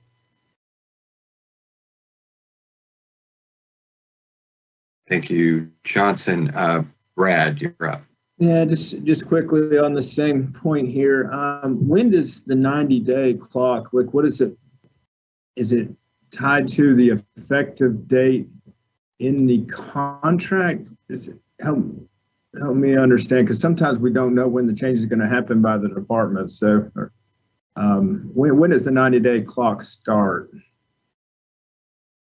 I would well, ask Donna to correct me here if I'm the way I look at it would be, so it says 90 days prior to the change, whatever the proposed in the contract the institution has with for the change of ownership, that it be disclosed irrespective of how long it would take the department to act on that. That would have to be disclosed, or that there would have to be evidence of such disclosure made no later than 90 days prior to that date that was set. The closing Mike, date. It's the the closing closing date. date of the transaction. Closing date. So at Thank that you. point, it's been approved. Then my concern is that you notify students and it doesn't actually go through if you notify them too early. Well, the issue is that we don't actually approve anything. We don't approve changes of ownership before they happen. Maybe we do a pre-acquisition review. That's not an approval. It doesn't happen until afterwards. So it's 90 days back from the closing date. Right. Okay. Thank you. And then the notification, it doesn't specify, I'm assuming email and website and things of that nature justify versus snail mail. Anytime when the department requires notification and we don't specifically indicate that it has to be in paper, electronic means are acceptable.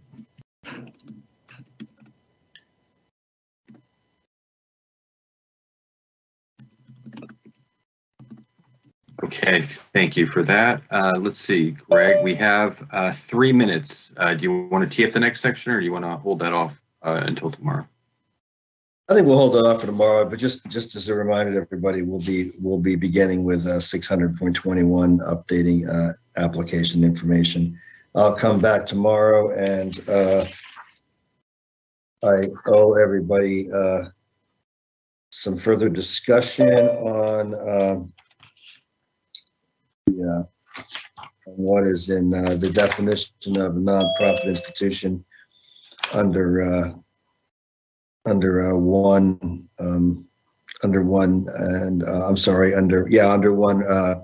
Romanet 2.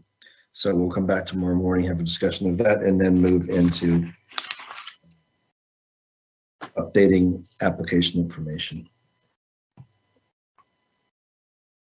Real quick, Brad. Yeah, just Greg, if you could also check on the distance education at Branch versus Maine, just to. Oh, yes, I will. That's the other issue. Thank you very much, Brad. Thanks a lot, Brad. Appreciate that. All right, it's almost 3:29, so let's see. I think we can go ahead and start with public comment. Brady, who do we have as our first public commenter? Our first speaker is just admitted. It is Jeffrey Thomas representing themselves.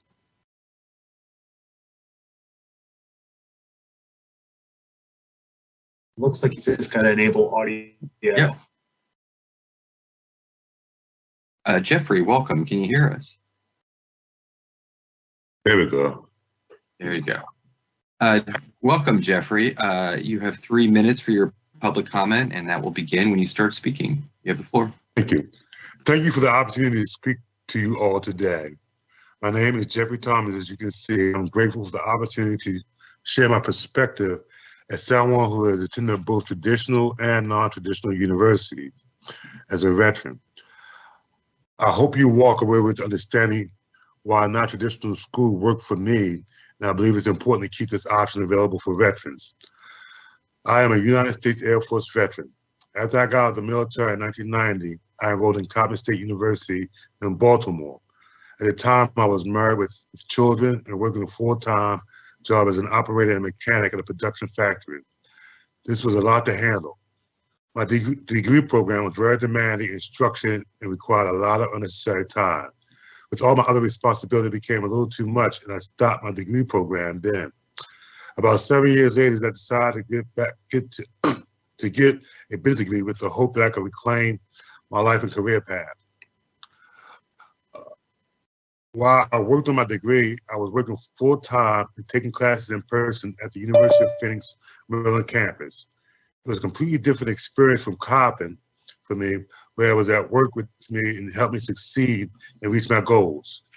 This is something I didn't feel while at Coppin. I earned my degree in business information systems from Phoenix and was taught by a skillful faculty who worked in the discipline that taught. I went with the goal of finding a better career path, and I got just that. Once I earned my degree, I immediately got a promotion and became a supervisor and manager. I feel my education at Phoenix gave me an advantage throughout my career. I ask today that you approach rulemaking fairly with all students in mind. Please do not limit much needed options for veterans who have earned the right to choose a quality education that befits the need. Thank you for your time. One thing I would like to add, my job is just relocated to Delaware, so I'm looking for a new job, which I feel my degree is giving me an advantage in finding a new job. I have a number of options now because of this degree. Thank you for your time again. Thank you, Jeffrey. Just a reminder before we get to the next public commenter that if you're going to be part of the public comment, to please log in now, and you don't have to wait till your scheduled time. Brady, who do we have next? I just submitted Travis Peterson, who's a veteran representing themselves, and I believe they are logged in. All right, Travis, can you hear me? Yep, I can hear you. Great. You have 3 minutes for your public comment, and that will begin when you start speaking. You have the floor. Perfect. Thank you.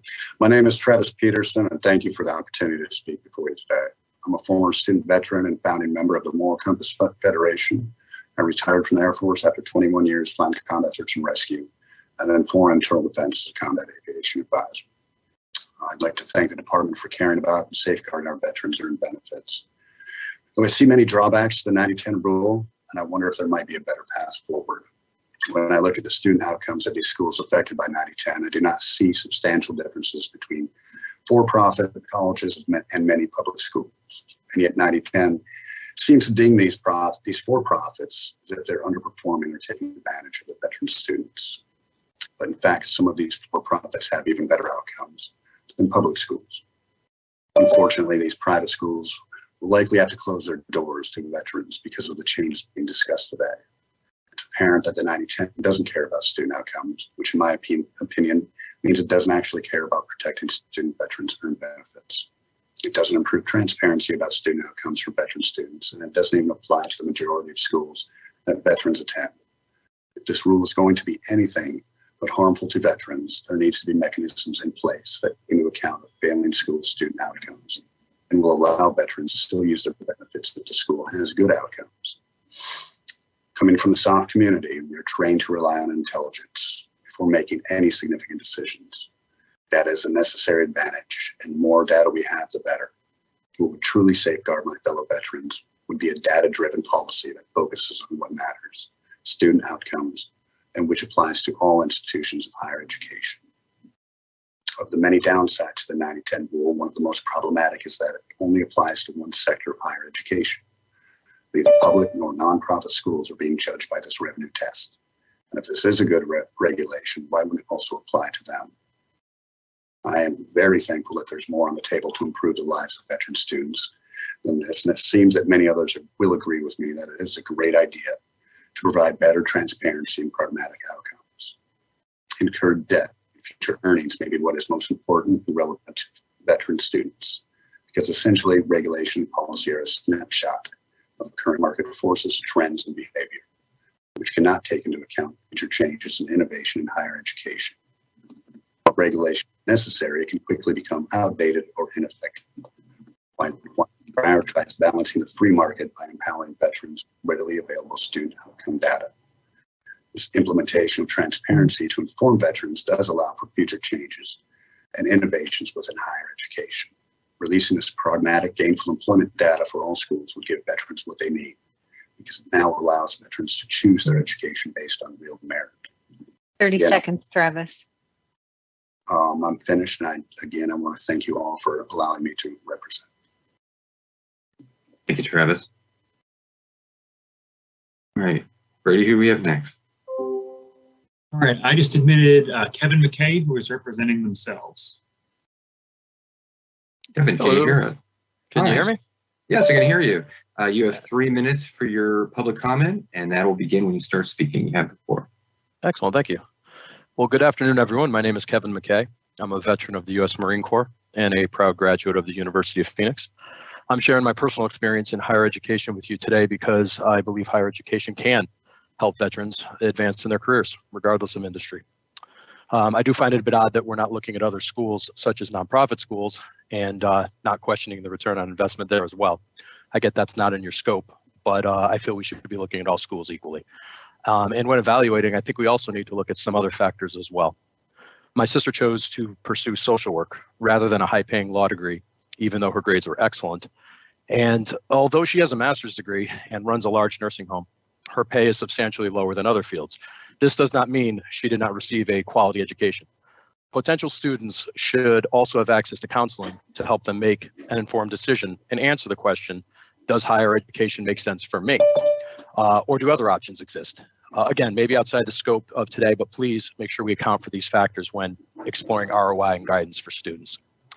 But here's why the University of Phoenix worked well for me.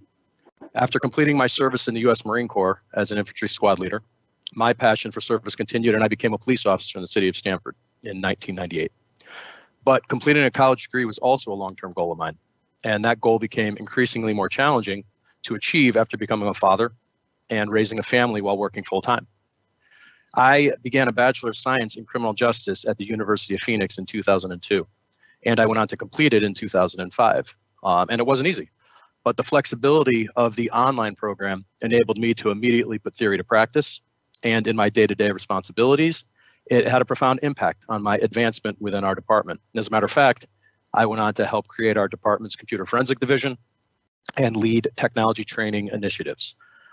Since retiring from the city of Stamford, I've gone on to complete my master's in digital forensic science at Champlain College, and I have been an adjunct professor there, even creating online courses for them. The quality of my Phoenix education and the support provided to me as a working father and police officer has inspired me to share my story as one of the many testaments of how higher education can change the trajectory of veterans' careers. I hope that a key part of your rulemaking will ensure that Americans can attain a more cost-effective and career-relevant higher education. Regardless of what type of institution a veteran decides to enroll in, please consider how we, veterans, continue to need accessible programs that fit our lifestyles, backgrounds, and needs. Do not isolate one segment of higher education over another. Every veteran has earned the chance to gain a quality degree that helps them succeed. Thank you for the time, and thank you for letting me engage in this important process. Thank you, Kevin. Thank you very much. All right, Brady, who do we have? All right, I just admitted Callie Blackwell, who is the general manager representing Avita Arts and Sciences Institute. Callie, can you hear me? Yes, can you hear me? I can hear you. Welcome. You have 3 minutes for public comment, and that will begin when you start speaking. Go ahead. Good afternoon. Again, my name is Callie Blackwell. I'm the general manager of the Avita Arts and Sciences Institutes. I do appreciate the opportunity to provide public comment and feedback to some of the proposed regulatory changes that are being discussed here today. So we're a collective of 18 Avita Institutes across the country. By way of background, we are a family business with 3 generations working in the beauty industry. I opened our first cosmetology school 25 years ago and started with 30 students. Today, we enroll close to 4,000 students a year. So these schools are my life's work and passion. And our singular focus is to transform passion into purpose by empowering students to achieve their potential through education. So some benchmarks to student success for us are graduation, placement, and licensure, and a few of our averages to share. Our graduation rates on average are 79%. Our placement rates are 72%, and our state licensing exam passage rate is 94%. We pride ourselves on the quality of our education, the strength of our programs, and the success of our students.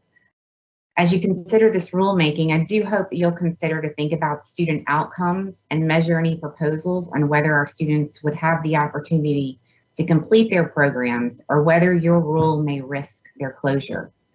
I'd like to direct my comments to two specific areas, certification and gainful employment. The department has proposed a set of changes to certification that would limit student aid to federally mandated levels. The proposed change would require states to adopt new state laws to accommodate this proposed change. The current regulatory structure allows us flexibility to offer programs within certain parameters of the state requirements and to make programmatic adjustments as needed to comply with those state licensing changes. This would be impossible under these proposed changes. With regards to gainful employment, I do have serious concerns about the proposed earnings metric, the 8% passing threshold, lack of appeal process, and the possible metric tied to high school earnings. My concerns about each of these elements is quite simply tied to the underreporting of income that is prevalent in the beauty and wellness industry. I want to emphasize that we support strong accountability metrics that ensure students achieve graduation and career goals, and support the data transparency to ensure students and their families have the information they need to make informed choices.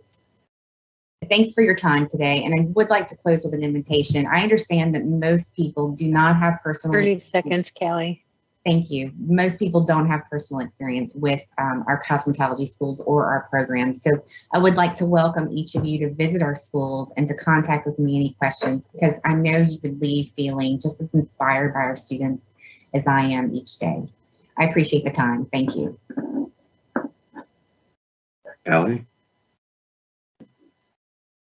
All right, Brady, we have next. I'm admitting Todd Bloom, who is representing themselves. All right, thank you.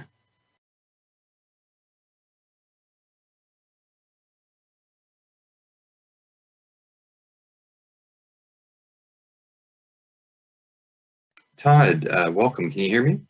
Yeah, I can hear you. Okay, great. You have 3 minutes for your public comment, and that will begin when you start speaking. Take it away. Thank you. Hello, and thank you for the opportunity to share my story. My name is Todd Bloom, and I understand today's public comment is discussing the quality of education, and many of these conversations have been about veteran success in higher education. I am a veteran. I joined the Marine Corps immediately after graduating high school and proudly served for 4 years in active duty and 4 years non-active. After being discharged from the Marine Corps, I found a stable job at IBM, and I was navigating being a single father. I had the desire to go to college, but I knew I could not quit my job or lose time with my son in order to do so. Thankfully, my employer at the time encouraged employees to pursue higher education and even funded my degree at the University of Phoenix. But were not for my employer's partnership with the University of Phoenix and the university's online program, I do not know where I would be today. I proudly received my Bachelor of Science in Business Management and Marketing. Upon graduating, I received an immediate promotion and raise at IBM, where I worked for over 20 years. I'm proud of the life that I have built for myself and my family. As a first-generation college student, veteran, working adult, and single father, the University of Phoenix was the single best and most pivotal option for me. The university's established online systems were great for my coursework. The expert faculty were responsive, and the flexibility of the program was encouraging. Today, many active duty military and veteran students attend the University of Phoenix for these same reasons. Active military and veteran students need flexible programs and options for high quality programs that are going to help them get on their feet after leaving the service. I ask that you use your authority to make sure that we have more quality, flexible programs for veterans and active duty military. Please take great care not to limit options for veterans. That will only force them to forgo opportunities available or force them into programs that are not optimized for non-traditional students. Thank you for your time. Thank you, Todd. Brady, who's next? All right, I just admitted Wade Ayerly, who is representing Degree Insurance. Welcome. Wade, can you hear me? I can. Can you hear me? I can hear you. Welcome.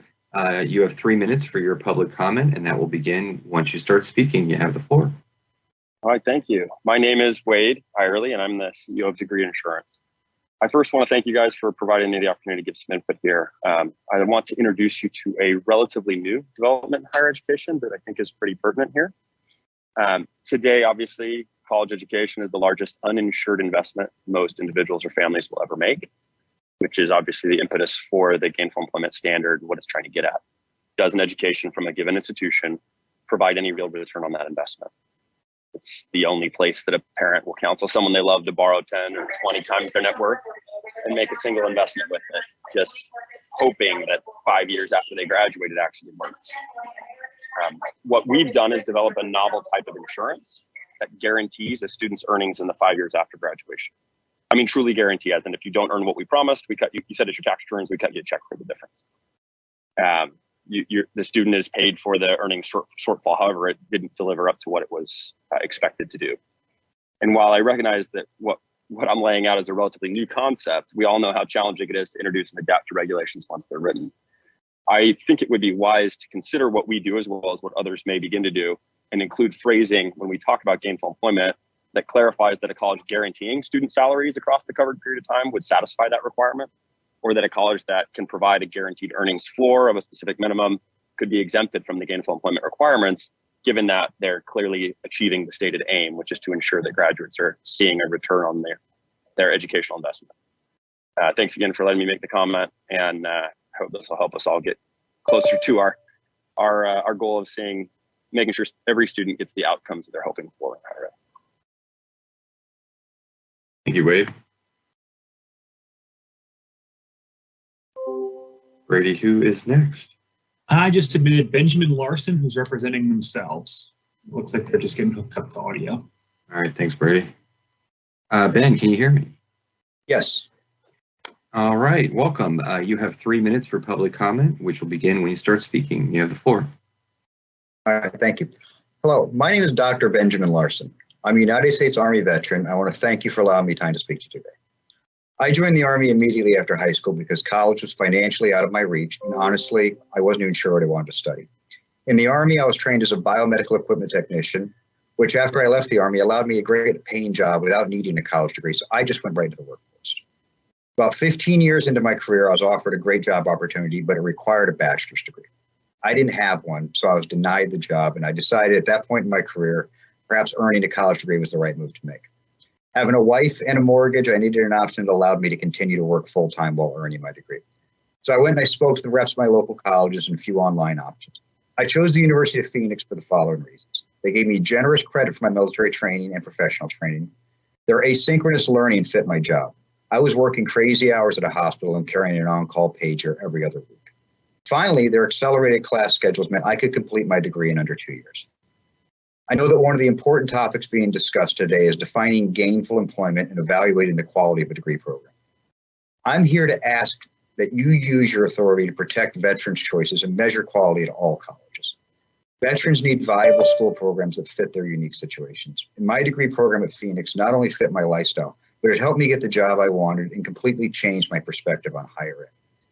I eventually went on to earn my master's and my PhD. I am now a successful data scientist with Verizon, with 3 degrees under my belt from 3 different universities. Phoenix was the catalyst that helped me exceed beyond my own expectations and completely change the trajectory of my life. As a veteran, I respectfully encourage that you take this opportunity to take care that you do not limit options for other active duty military and veterans who want to change their lives for the better. Thank you. Thank you, Benjamin. All right, Brady, who do we have next? Kevin, I just submitted Luis Luna, who is representing themselves. Luis, can you hear me?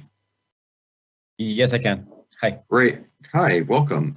You will have 3 minutes for your public comment, and that will begin when you start speaking. You have the floor. Thank you. Dear members of the Negotiated Rulemaking Institutional and Programmatic Eligibility Committee, my name is Luis Luna, and I live in New Haven, Connecticut.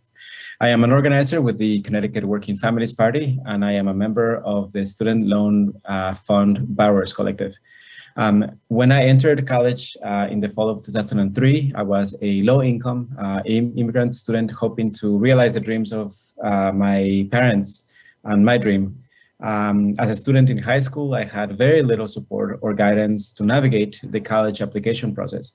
I knew I was passionate about art and design, so I went and saw an ad on my computer for the Art Institute of Philadelphia. I was intrigued. I contacted the school and they invited me to visit. They talked up their photography program and promised that financing would be accessible. I submitted an application and I was immediately accepted.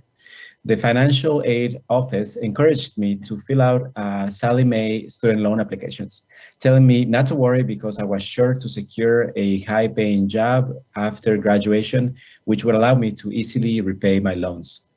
As a young person with English as a second language, I believed the optimistic picture they painted of my life and financial future.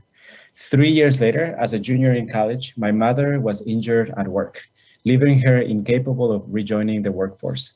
I left the Art Institute and returned home to support my family.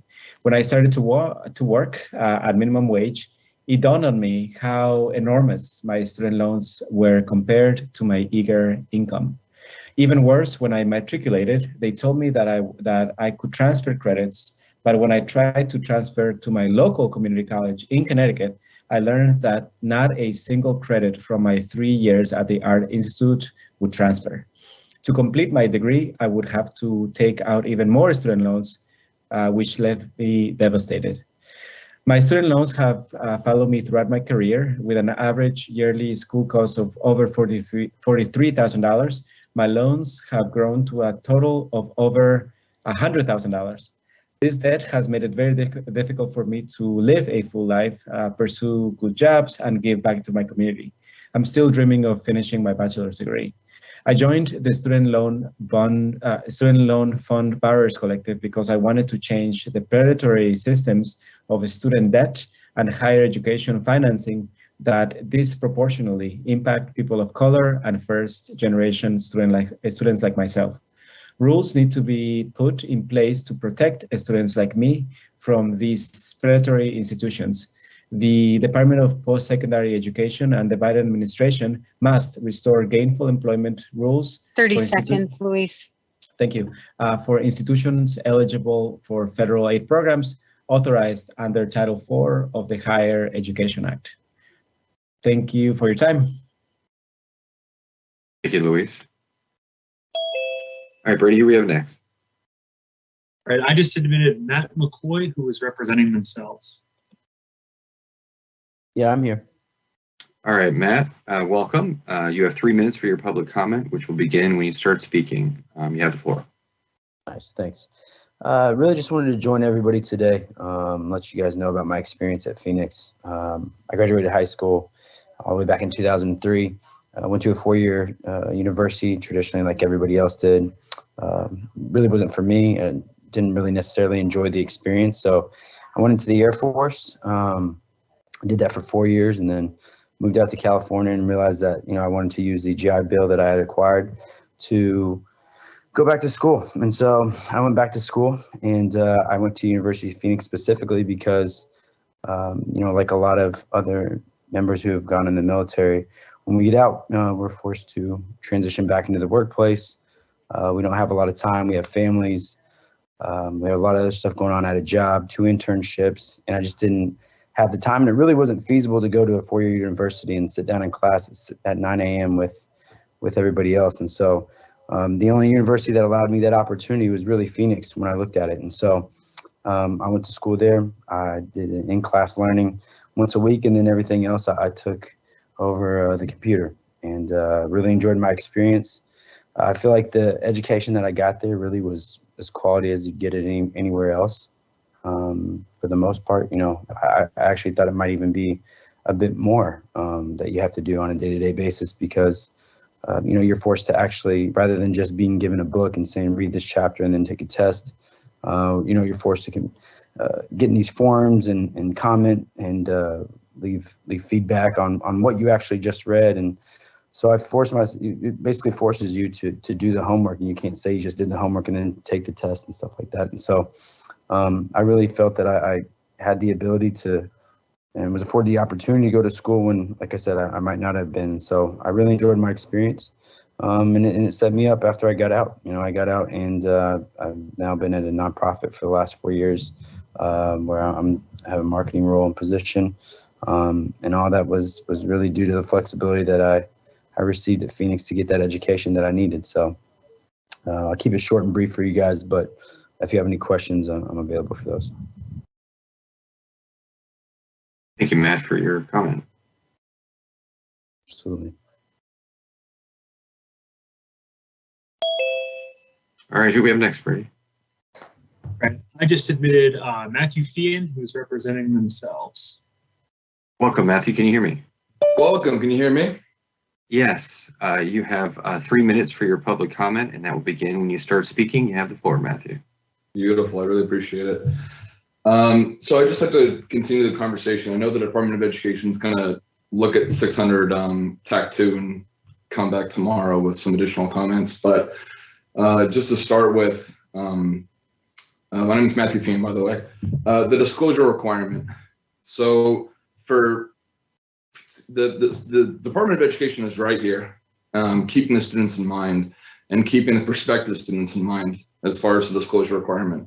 90 days to the effective action, I don't think it's going to cut it.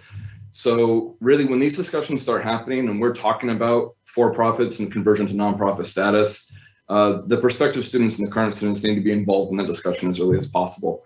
I don't really consider the argument, the administrative burden argument really that strong. It's multi-million-dollar revenue. They can just hire consultants. So involving the student body and the faculty in that process, in the disclosure process, is something we should really be looking at. The second thing, so for scrutiny, for the private nonprofits, kind of getting caught in the flack here for the regulatory burden, I actually think that the Department of Education is 100% correct here in how they're phrasing this new regulation. So a lot of private nonprofits are forming these smaller for-profit contractual relationships with the private for-profit sector. And I don't buy the argument that it's just a small population of contracts or a small percentage of business with these private nonprofits. We're talking about hundreds of millions of dollars here.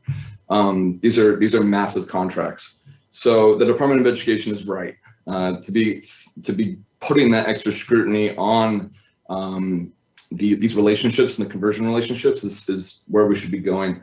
The fact that it might inadvertently, cause some extra scrutiny for the private nonprofit sector and their third-party relationships. Again, I don't understand how that's a problem. Hire consultants, And finally, with respect to, the other representative beyond owner. So the department is expanding that net beyond just the owner of the institution into, existential contractual relationships with other parties within the organization. And again, the department is 100% accurate. Really, their head's exactly where it should be. 30 seconds, Matthew. Thank you, ma'am. Just trying to better encapsulate these third-party agreements with these private nonprofits beyond just the simple revenue sharing agreement with prior owners. So that's all I really had to say. The department's right. We should keep the language, the proposed language that it has. It's addressing the student concerns very accurately here. And then as far as the administrative burden argument, I don't know, it's hundreds of millions of dollars, just hire some consultants. So that's Time's up, Matthew. Thank you, ma'am. Thank you. We're coming to our last public commenter of the day. And who is that, Brady? I just admitted Deborah Dunn, who was representing Lancaster School of Cosmetology and Therapeutic Bodywork. Thank you.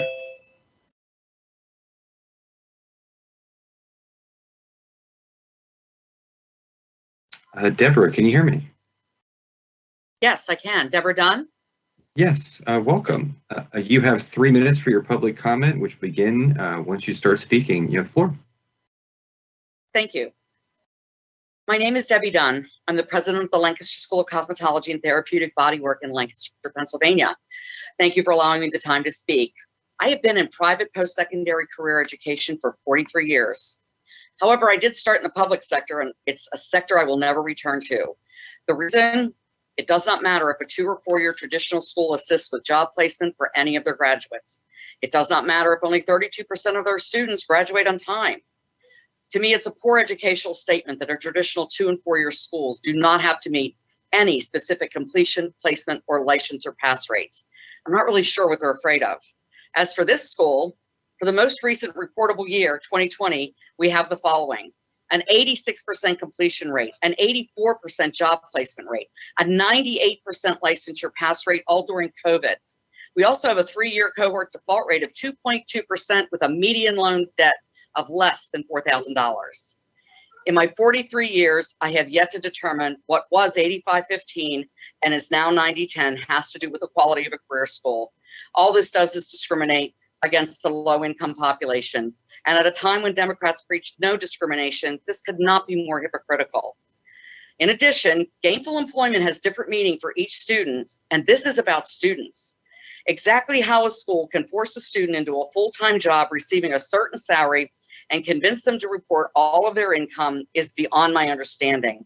We have students who come to school for many reasons. Many want to work part-time while raising their children. We have retirees who just want to supplement income. We have others who are working part-time while they attend another type of education. However, somehow all of these reasons are not acceptable. A strong school could be forced to close due to some random formula that has yet to pull accurate data. Continuing to add regulation on top of regulation is not a solution. You have made these negotiations about the type of school that should follow certain regulations. Some schools more than others. All negotiators should be caring about is the student. It's the student's right to use their financial aid however they deem fit. It's not the negotiators, it's not the government's or anyone else's. These negotiators, our students feel like they've literally been told they've made bad choices by attending our school. Well, they do disagree. So please, as you continue to negotiate, 30 seconds, try to remember it's about the student's choice, not yours.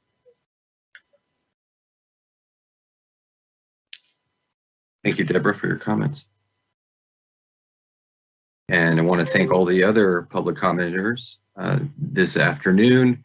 It is 4:01 Eastern. We are wrapped up for day number 3. We'll be back tomorrow, 10 a.m. for day number 4 of this week of our regulatory negotiations. I want to thank everyone for their hard work today, and we will see you all tomorrow. Stay safe and have a good rest of your afternoon.